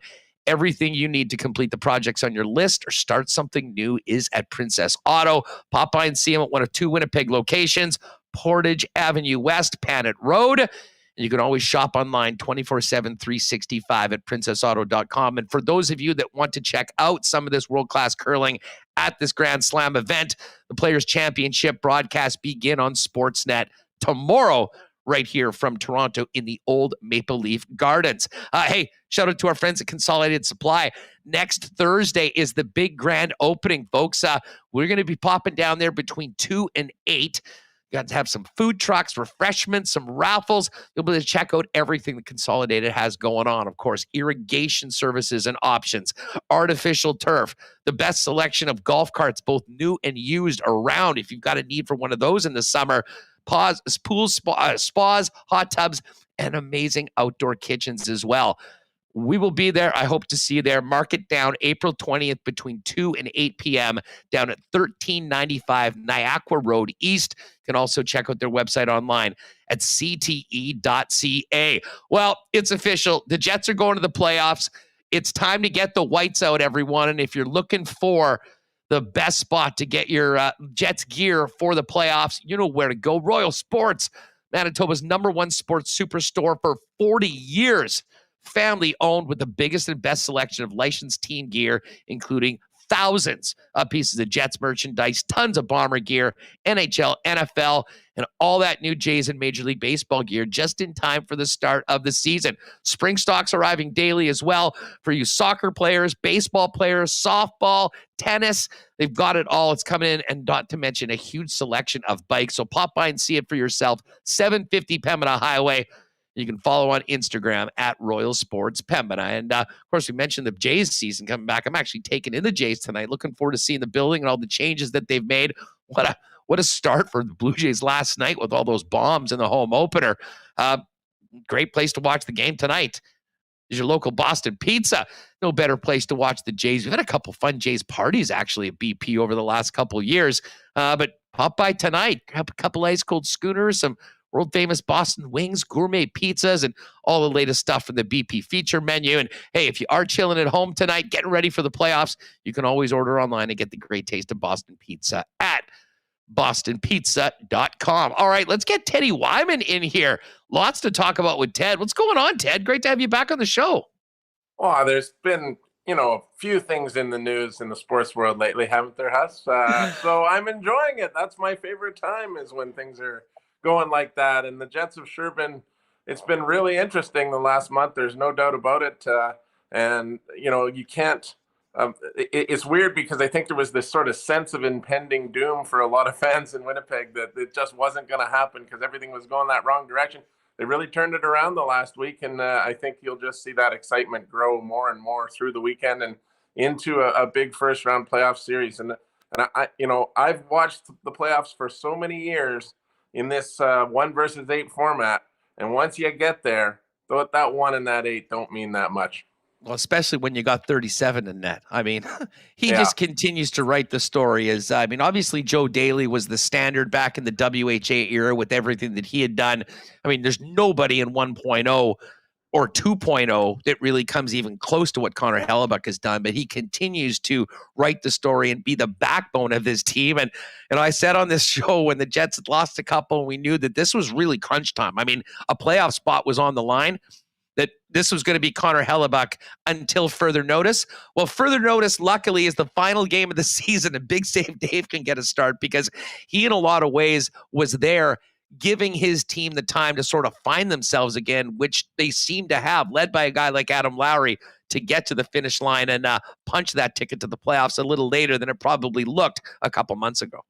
Well, you kind of look at it as the season's coming down, and I kept thinking, Connor Hellebuyck is a great goalie, but for the Jets to do this, he's going to have to carry them in some games, and he's going to have to be better than the other guy. And UC Saros is another Vezina candidate, and he has been incredible. He's carried Nashville as far as he did, and I thought that was just a great moment for Hellebuyck and the Jets last Saturday when Hellebuyck outshone Saros and the Jets got that big win, and really that was such an important game in getting them into the playoffs, separating themselves from Nashville a little bit. Unbelievable last night. That was just a world-class performance by Hellebuyck. Some of those saves were absolutely ridiculous. There's some fortune in those as well, but he made it, and he made it at a time when his team needed it most. Really, I'm sure there aren't very many people in Winnipeg who follow the Jets, no matter how they've been feeling about things lately, who weren't pretty excited about that game last night because of what Hellebuyck did, because of the performance from top players, Mark Scheifele, the way he played, and in general, they were very strong at both ends of the ice throughout the game. And then you have that late response physically after Minnesota decided to start trying to push them around, and really were running around, and there was some dirty tactics going on. I think that's just the kind of thing you want to see out of your team. It's interesting. I'm not even sure why Minnesota was going at it that hard when you think, they're already in the playoffs. They're not playing Winnipeg in the first round. It seemed like they really wanted to send a message and at risk of people getting hurt. But the Jets really, I think, handled that well. They didn't do anything to get a dumb penalty that was going to cost them in a game they needed to win so badly. And then they showed up when they needed to make a response late in the game. I think that's got to be something fans are pretty excited about. Well, and listen, Connor Hellebuyck is in a lot of ways the backbone of the team, if you want. He is he's the ground floor. He's the bricks and mortar, the basis of this hockey team. But when you talk about the heart and soul of this team, it's two of the guys that have letters on their chest. Josh Morrissey's had a monster breakout season. Beyond, I think, anyone's realistic expectations. And there's a few moments of the year. I really think of that game at the end of January when the team had sort of started their slide going into the All-Star break, where he put the team on his back in that third period, the let's effing go moment. And, he kind of showed that he is much more than maybe what we'd seen in the past and growing into a true leader. But man, Ted, for my money, the Adam Lowry that we've seen snapping his 35-game streak or whatever that was without a goal, what he has done along with his line mates over the course of the last month has been so integral to the Jets pulling themselves out of where they were and getting to this point in the season. And last night might be the best example of that. Not only doing things offensively, shutting down the other team's top lines, but being a guy that, will stand up for his teammates. And you can stand up against a lot of dudes. They're not all Ryan Reeves. And I'm interested in your thoughts on just what Lowry's meant to this team and how he has been such a big part of this turnaround. Well, he stood up to the toughest guy in the league. He stood up to the one true heavyweight left in this league, a guy who doesn't care. He's going to go out there. He's going to pummel, Dylan DeMello into the boards. He should have got a penalty for it, but he's going to do it. He's going to run over Nino Niederreiter, and he's going to go out on the ice when his coach wants him to late in the game to send a message, and somebody's going to have to stand up to him. The Jets are fortunate to have a guy like Lowry who can handle that, but also has tremendous, he's not like, he's not Gretzky out there offensively, but he's a really great player to have because he can handle himself in that offensive zone. He's very good defensively, obviously a big face-off guy, and he comes with that edge, that ability to go out there and handle himself. I mean, you kind of know you're risking getting pummeled by that guy because he is so tough.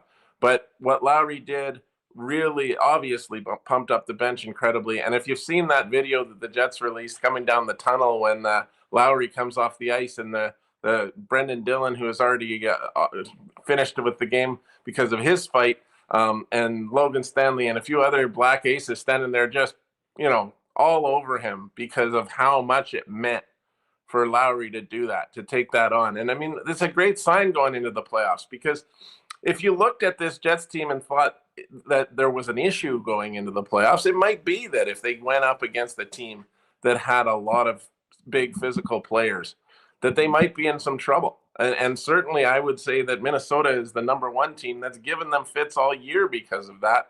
And they showed Minnesota that they could hang with them. And Minnesota really threw everything at them. It wasn't like that was some easy, team that was resting players and the Jets were going to get an easy win out of it. Minnesota threw everything at them, and including all that physical play. And the Jets got a real good test out of it, and they passed it. So good sign going into the playoffs for sure. And there's always an argument, Huss, that a team that's been as battle tested as the Winnipeg Jets are right now, where every game for the last month has meant something, and they've been watching in the rearview mirror, trying to stave off Calgary, stave off Nashville, playing with that playoff kind of, I don't think they did play with a playoff edge for a lot of those games, but once they kind of found it, they've been doing it, and now you're going into the playoffs with that already rolling. And there's definitely an argument that that's a good way to go into the playoffs. Well, and it is funny, Ted. I mean, we're spending all this time talking about Adam Lowry, and I mean, for my money, the bottom six is looking as good right now as it has been at any point this year. I mean, I've been a Stanny guy since he got called up. I think he's shown his worth, certainly in the face-off dot, and giving a little bit more offense, has scored in a few games, and certainly has helped at the PK.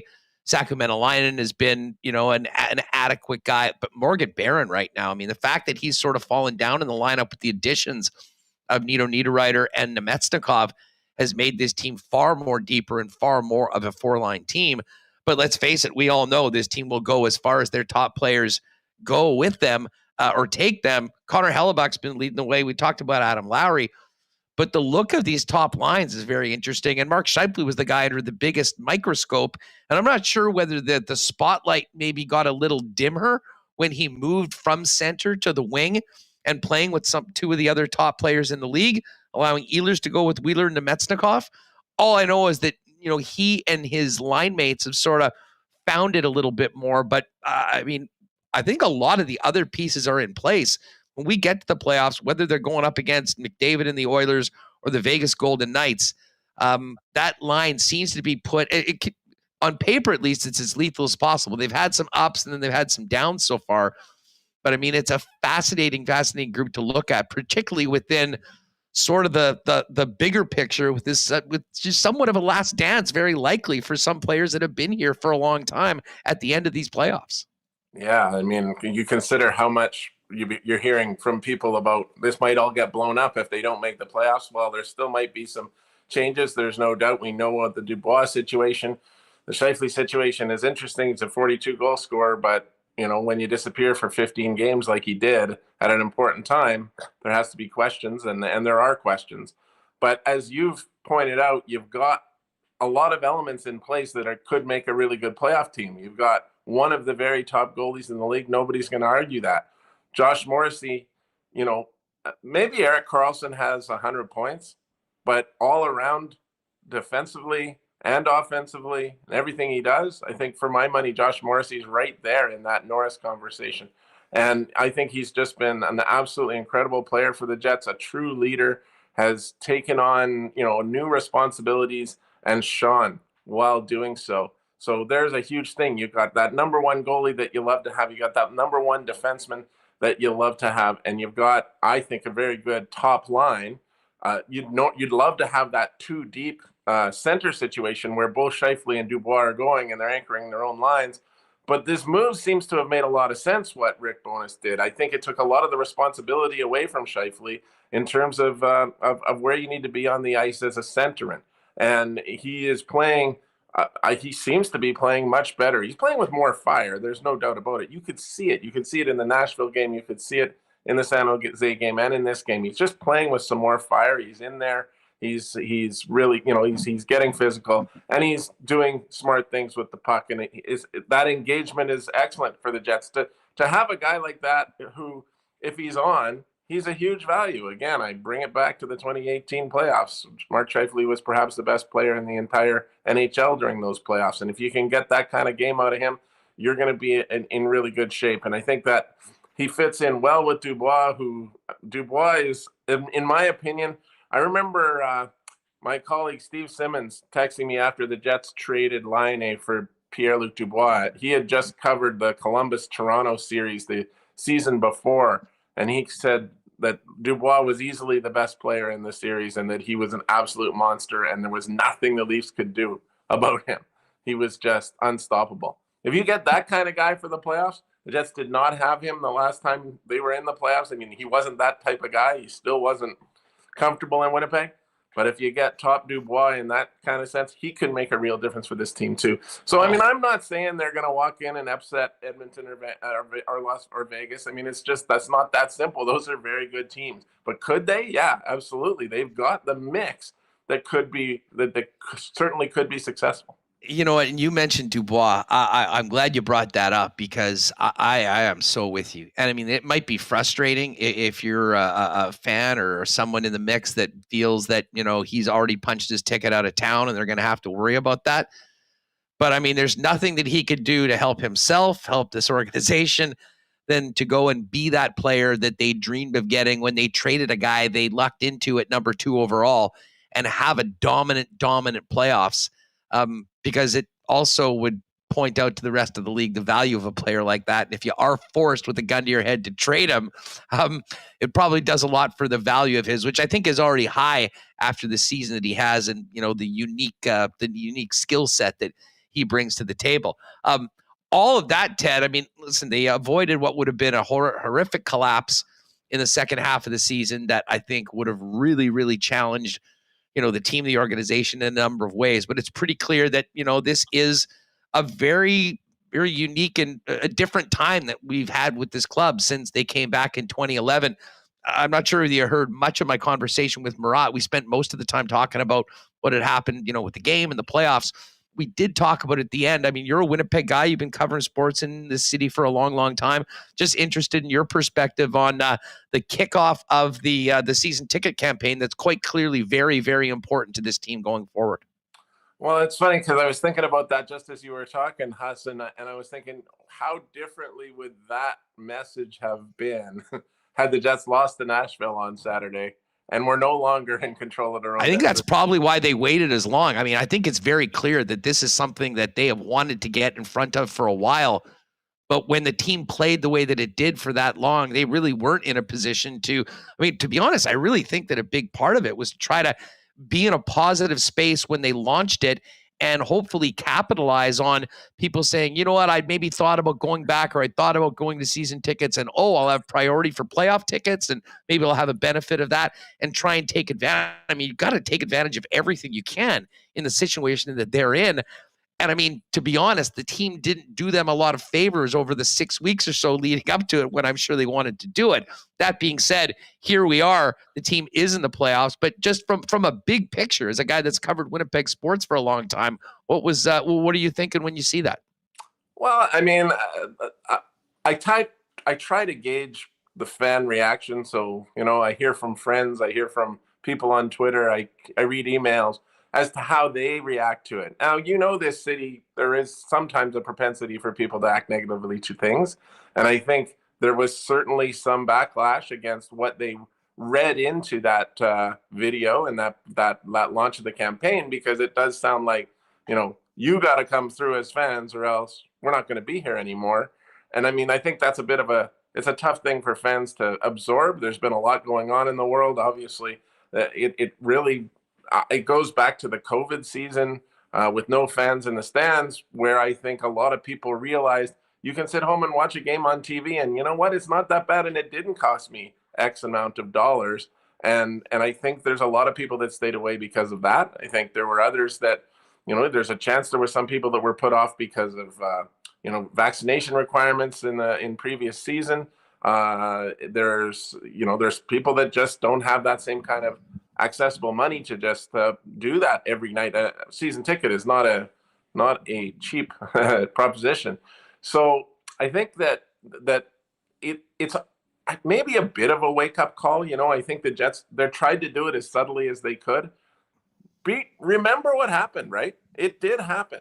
Now, the crowds were a lot lower back in 2005, 2006 than they are now. The arena was not a profitable building. It was almost impossible for the team to make any revenue outside of just hockey.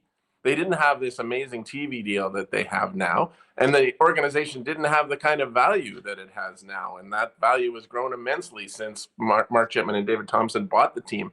And it's grown to this point. So there has to be an expectation on ownership to work through this, obviously. You can't just say the fans have to do this. They have to be there or else we can't be here. But, I think it's an important message to get out now that there could be trouble in the future if this isn't addressed soon. And the Jets haven't done a ton of marketing over their decade since they came back to Winnipeg because they didn't really need it. If you have 14,000 people on your waiting list, who are you marketing it to? Now they have to. And I maybe a smack of desperation in there, in my opinion, because maybe it took too long to get to this point where they understand that now they really have to start selling. It's not just automatic anymore. And then there's the on-ice performance. You see people in this town. You know it, Huss. You've been here your whole life too. You know what people are like in this town. When things aren't going well, they're not dying to be a part of it. and they weren't for quite a few games this season. And when it was looking really bad towards this playoff, I mean, you could kind of understand why people would sort of be washing their hands of it. This is a great thing that they got in the playoffs, and I think it can get the momentum back. It can bring the whiteouts to downtown. It can definitely build up that love that the people have for the Winnipeg Jets in this city. But will that get them to dig into their pockets and buy season tickets going forward? That's hard to say. But, I guess it's in their heads now. People know it. People are aware that there's a need. And that there may be a need to step up here. I will really, really be interesting to see how people react with their money.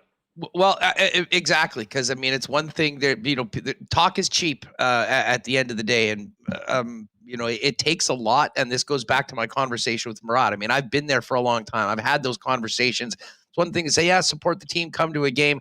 It's another thing to say, hit me with that deposit. This is how much the seats are. This is, come in. These are where your seats are. This is what you're going to be a part of. And listen, I've said it over and over again, and I know this. I mean, this is not for me working there a long time ago. This is not for me knowing some people in the organization. This is for me as a season ticket holder. And we've heard it over and over for a lot of people. I think they really did lose their way for a while because of the things that you've mentioned. And whatever the reasons for it, we can call it short-sighted or whatever. There's a ton of work to do within that organization right now to win back some of the people that they've lost and start building within a next generation of Jet fans that are probably now in an area of their life where they have the ability to buy in as season ticket holders, and whether it's a quarter of a season or half or whatever. And there's nothing that'll help it in the short term more than, playing great on the ice and getting that playoff excitement before. But, as we've sort of delved into, there's a lot of work, and a lot of those conversations are going to end up happening one-on-one.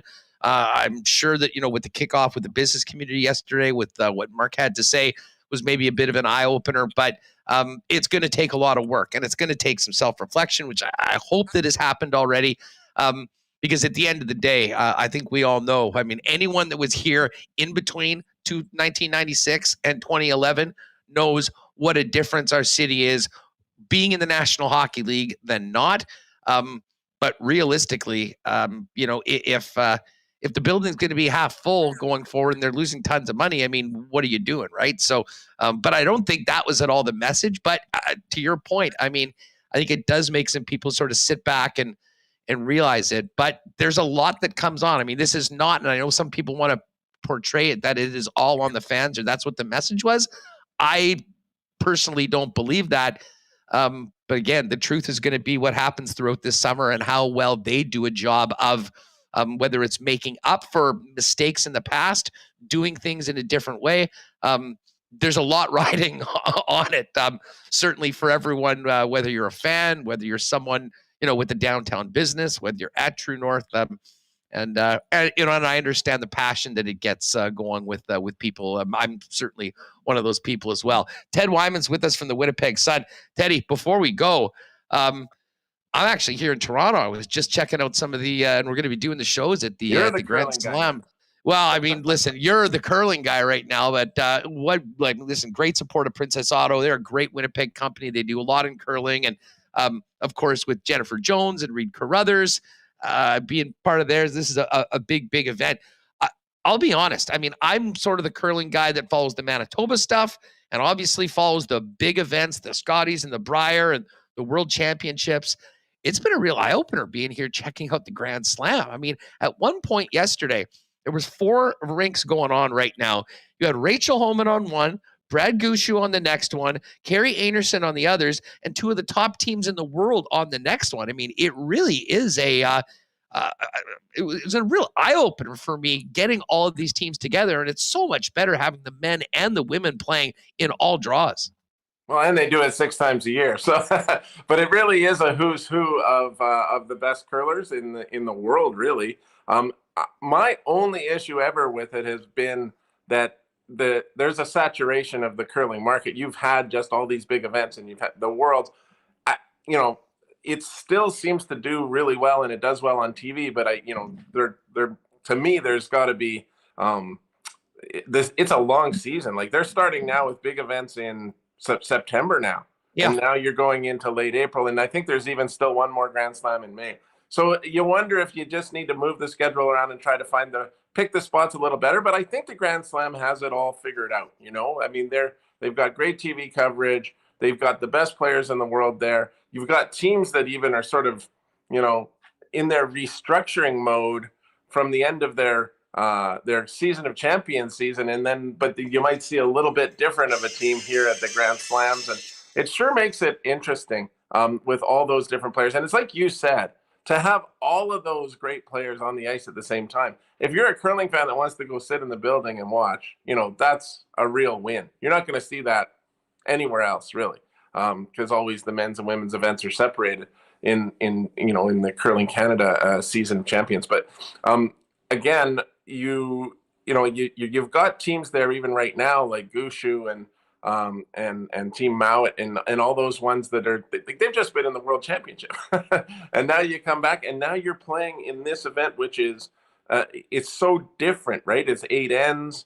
They're playing for big money. It's highly competitive. It's kind of like golf majors almost, the way that they do it. And it makes for a really entertaining situation. And it's been a really incredible curling season this year. I can't remember too many years where there was more interesting news. There's just been so much, and you get now it all comes together at the end with something like this. Hey, speaking of that, because I mean, you truly are the insider. I mean, the guy. I sort of get into it and we kind of follow the Manitoba teams and let people know how they're doing. And by the way, Reed Carruthers and the boys beat world champion Bruce Murat this morning 7-6 in a big win.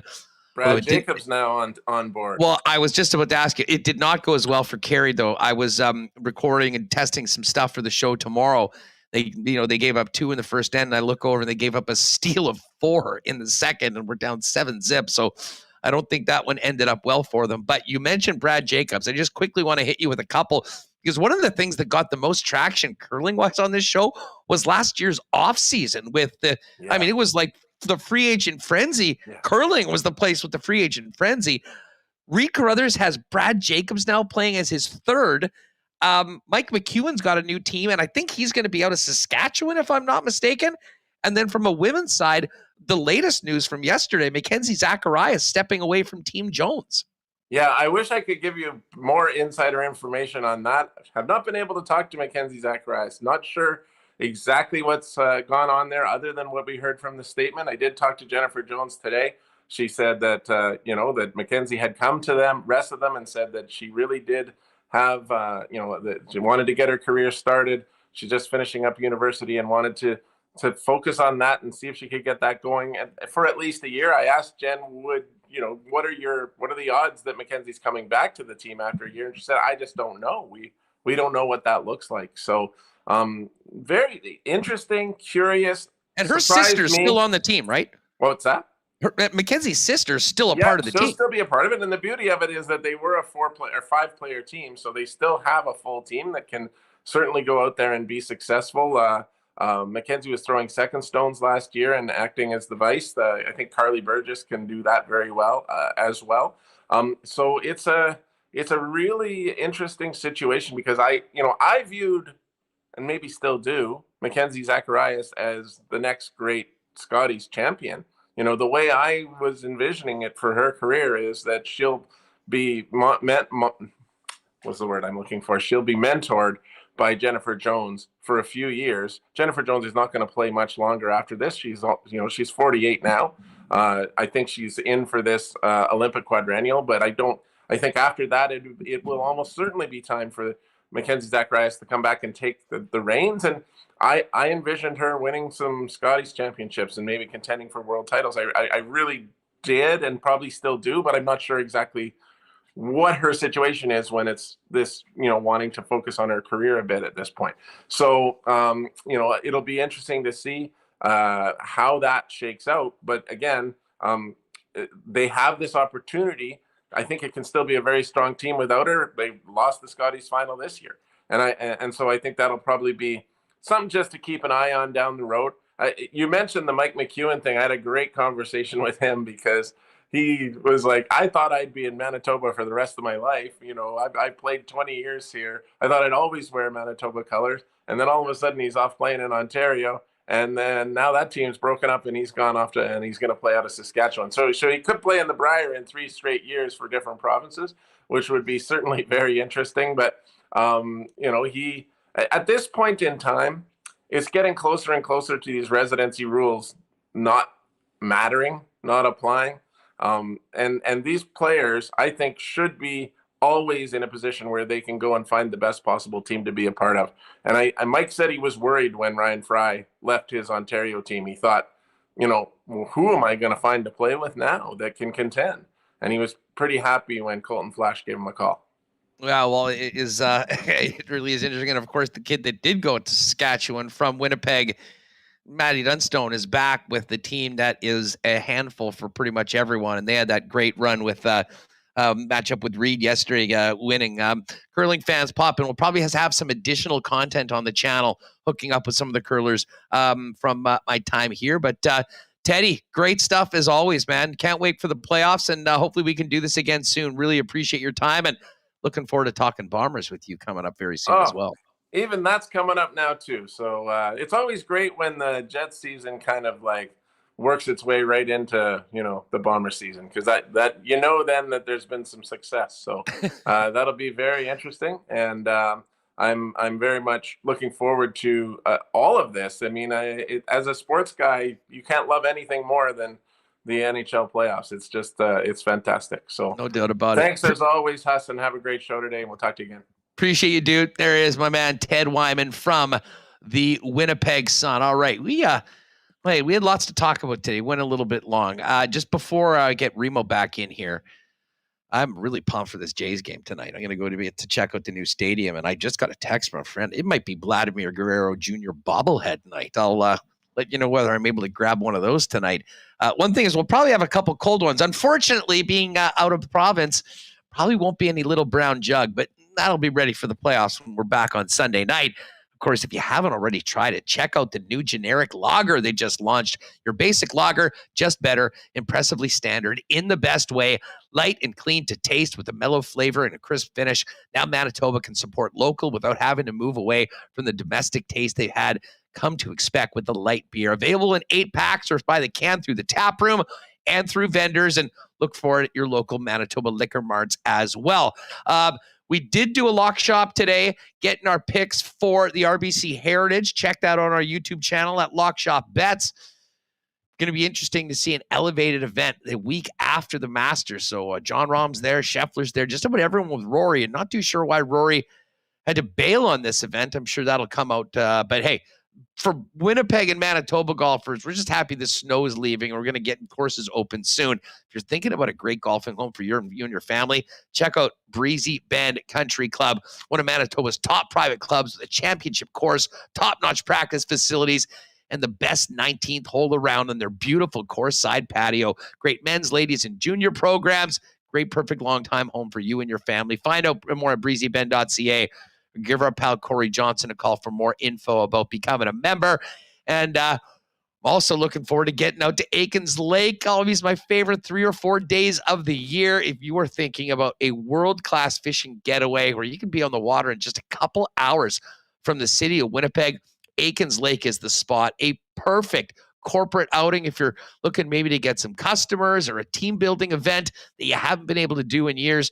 Talk to our good friend Pitt. They're already now about 85% booked for the season, so I would act now. Find out more at aikenslake.com. And if any university students are listening to this right now and looking for an incredible summer job, they are looking for a few more guides and servers for the upcoming summer. I can guarantee I'm always envious of the summers those kids have being out there all year long. You can send a resume or find out more to Pitt, P-I-T, at aikenslake.com. Can't wait to get out there a little later on this summer. All right, let's get Remo back in here. Remo, did you hear what I just mentioned? I just got a text from Dom that said tonight's game is Vlad bobblehead night. Oh, actually, are you going there early for it? Well, now that I know this information, I think that may very well change my plans before the game. We were going to go have a few somewhere around the stadium, but I may have to get earlier. I mean, a Vlad bobblehead, you know I'm a big bobblehead guy. That would be an incredible addition to the collection. Oh, man. Yeah, man, you got to make sure you get it. Let me double check this. I asked you when you said you were going to the game, like, are you going to the upper deck to play the video games there? They got this new renovated stadium with retro games. Our seats are in 204. And the guy said, I think we might be meeting at one of the new areas in the park beforehand. So anyways, I'll have a report on the ballpark tomorrow. And I'm actually going with Patty and Jake from Coolbet. So I'm really looking forward to seeing them in person. It's been a minute since I was rolling around Qatar with Jake at the World Cup in November and December. But a perfect segue into the Coolbet lines. And Remo, if you wouldn't mind, get them up and fill us in on what the line is for the Jays tonight. I can tell you, if you go to the Coolbet exclusives, I have put together a little lock shop exclusive. By the way, shout out to everyone that emailed me or DM'd me this morning for our winner yesterday, the over in the Jersey game, and we had Vancouver and Vegas, another winner. We've been hot this week, 2-0 with the daily picks. Hopefully that continues, because I'm taking the Jays on the run line tonight. But also got a couple pitching props in. Bo Bichette over 1.5 total bases at plus 325. But no doubt that the Jays are a pretty big favorite in this game with Gausman on the hill playing against the Tigers. Yeah, I'm just pulling it up here. The Jays, yes, minus 213 favorites. So that seems to be pretty significant tonight.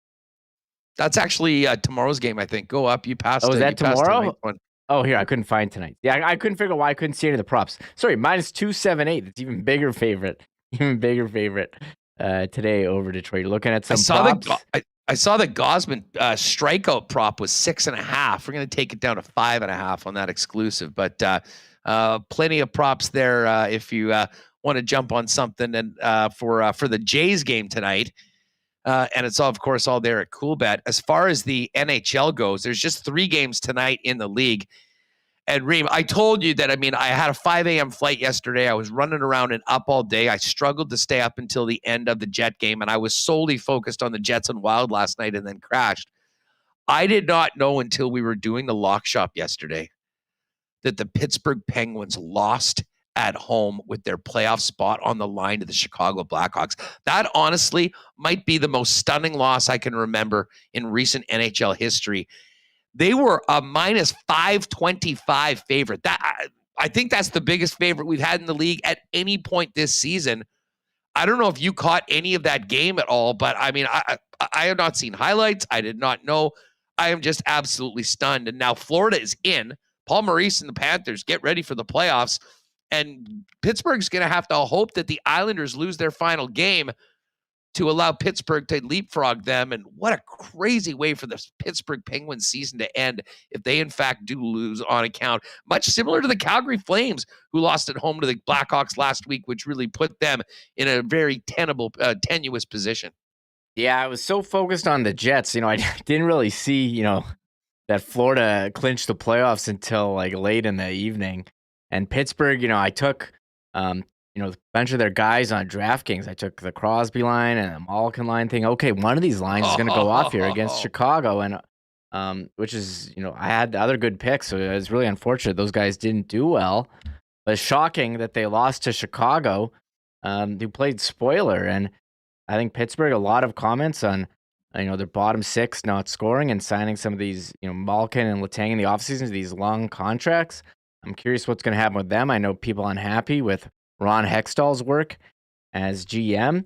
They're an interesting, organization, how they, try to hang on to this Crosby, Malkin, Letang era going forward. And of course, they do have, some goaltending questions too. And just as far as Crosby, I think he's having one of the more underrated seasons. Was he the point per game players? Guy's been going for it like almost 20 years. This guy, one of the greatest. They lost at home to the Blackhawks with the playoffs on the line. All they needed to do was beat Chicago and Columbus. Well, those are How did that happen? Like, I'm not a Penguins fan. I'm a big fan of Crosby and Malkin. They've been, basically one of the great teams and the top players of this era. Anyways, that is as nuts. Heritage odds, NHL, Major League Baseball, it's all up at Coolbet. And you can also, for you curling fans, if you want to sprinkle on the Princess Auto Players Championship, you can do that as well over at Coolbet. And if you haven't already, use the promo code WST on your first deposit for a 100% bonus up to $200. You just mentioned Hartman, Reem, and I know we're over time right now, but there's no game tonight. We've got a couple minutes here before we're done. Ryan Hartman did get suspended today for one game, so he's got to miss the last game of the regular season. Who cares? But at least it costs him a little bit more than the old $2,500 fine. But I just noticed that you've actually got a couple clips from Hartman and Evison. So let's wrap this show by putting a little bow on this, certainly refired up rivalry between the Winnipeg Jets and the Minnesota Wild. And if we can, let's just get these clips 12 through 15 and talk about that quickly on the way out, because I'd like to hear it too. What Hartman had to say about his cheap shot on Nikolai Ehlers that got him suspended for a game today by NHL player safety. How much was your hit there, and Ehlers kind of a response to what happened before that? I have the puck, and I got to brace myself somehow when he's coming at me. So it had nothing to do with really much going on. It's I had the puck, and if I didn't touch the puck, I wouldn't have made an effort to brace myself. Well, he did not have the puck when he hit Nikolai Ehlers. That is just like, how does he say that with a straight face? He didn't have the straight face at the start. And then he kind of realized, I guess this is all on video. I better. Oh my God! Listen, I cannot wait to play those guys again the next time these two teams meet. You could only pray that it happens in this. But there was one more from Hartman on a playoff-like atmosphere for his club, despite the BS that he just gave us about his cheap shot on Nikolai Ehlers. It was a really important game for them with where they're at in the standings. It's every time we play them, obviously. Last time we played him, Curl went down, and they seem to target him sometimes. So sometimes you gotta make a statement.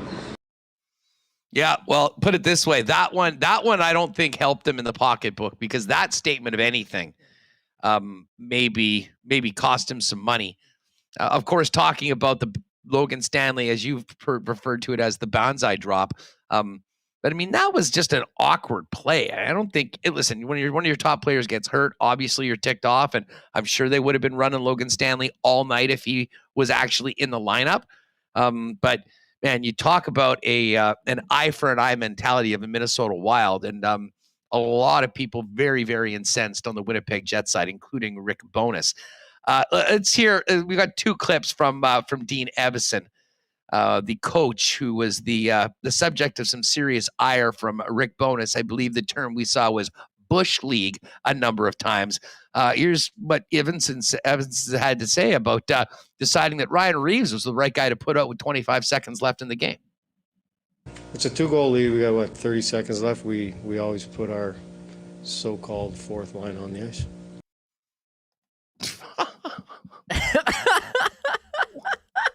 Like these answers. Get the fuck out of here. Oh, give me a break. Okay, let's one more from Evison. Here's how I can't wait for this one. Again, I haven't heard these before. Here's Evison's take on the Hartman hit on Ehlers. I wonder if it's as fun as and insulting to our intelligence as what Hartman had to say. Here's the coach of the Wild. What was your view on Hartman's hit there, interference call?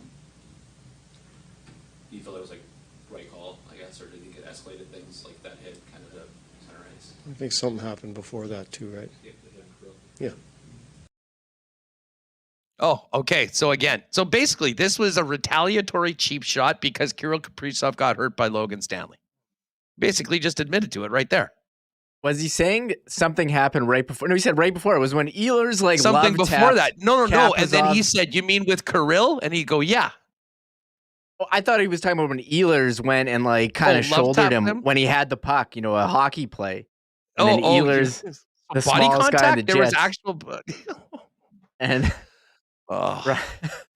that was crazy to watch. And we didn't even. A lot of people have been talking about the Ryan Reeves hit on Dylan DeMello, which wasn't really shown on. It hadn't posted on social media. I took the time to post it on the Winnipeg Sports Talk account, and if there was any more evidence, I mean, we already know evidence that they just go by what happens on the result of the hit rather than the action for player safety and discipline. A guy, you look at that hit, a guy who jumps at Dylan DeMello into the corner. I mean, DeMello saw him and was able to, that was bracing yourself. Play it again in case people, do you have it there? You wanted me to show this hit? Sure, I'll just show it. I try not to show highlights on here because YouTube doesn't like that, but we might get a I'll show it DMCA. anyways. Whatever. It's a very quick one. This is a quick one. Ready? Here's the hit.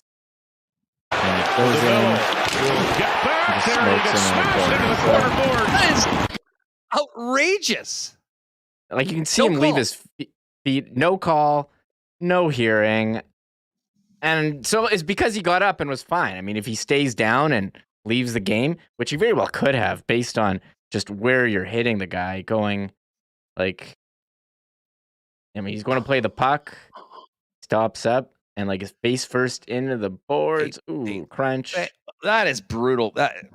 Thank God Dylan DeMello's okay and a pretty tough customer. And just watching and listening to all this again, I really wish Brendan Dillon hadn't held up and had beat the living piss out of Ryan Hartman when he absolutely could have at the end of the game when that melee went on. That being said, to hell with the Wild. Who cares?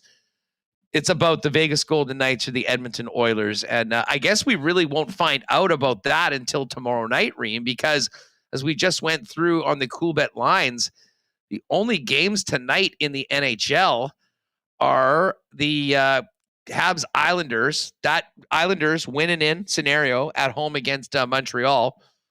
Dallas is at St. Louis. That means nothing for St. Louis. Dallas, I guess, still jockeying for playoff position. And the Sharks and Flames. And that one is a lottery bowl when it comes to what's happening. I mean, there are still a few things that will be determined. Who wins the division with the Canes, the Devils? They're 111, 110. So that will be determined tomorrow night. And the Florida Panthers, if they win their final game, will be 7th and will play the winner of that division. Otherwise, it'll be the Atlantic. That's the Metropolitan. The Atlantic, Boston Bruins. And listen, if you're Florida, I think you'd really like to avoid the Boston Bruins. I think everyone would like to avoid the Boston Bruins. Well, with the exception of the 16 teams that would take it that aren't playing in the playoffs. But Pittsburgh, man, 1 game left, 90 points, going to be left out if the Islanders win tonight. That is wild.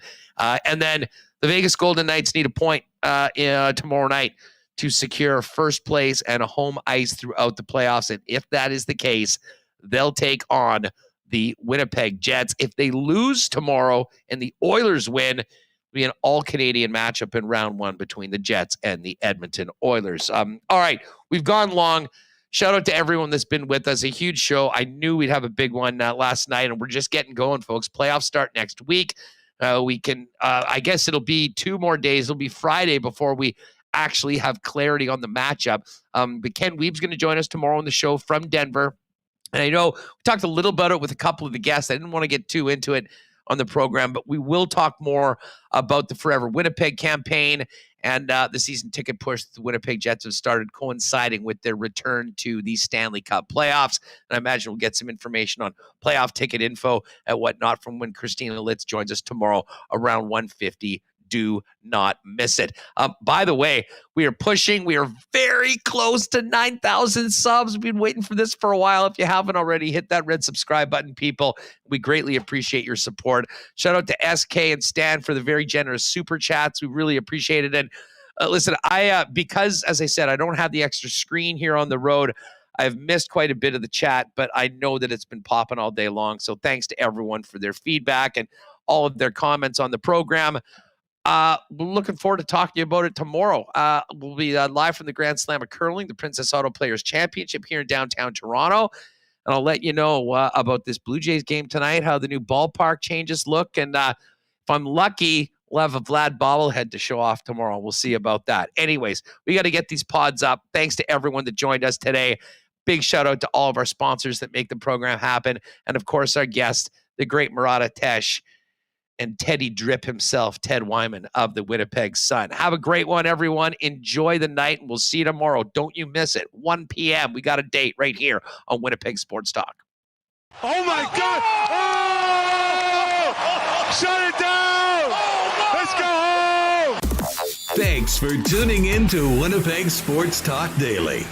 Make sure to subscribe on YouTube and your favorite podcast feed at winnipegsportstalk.com.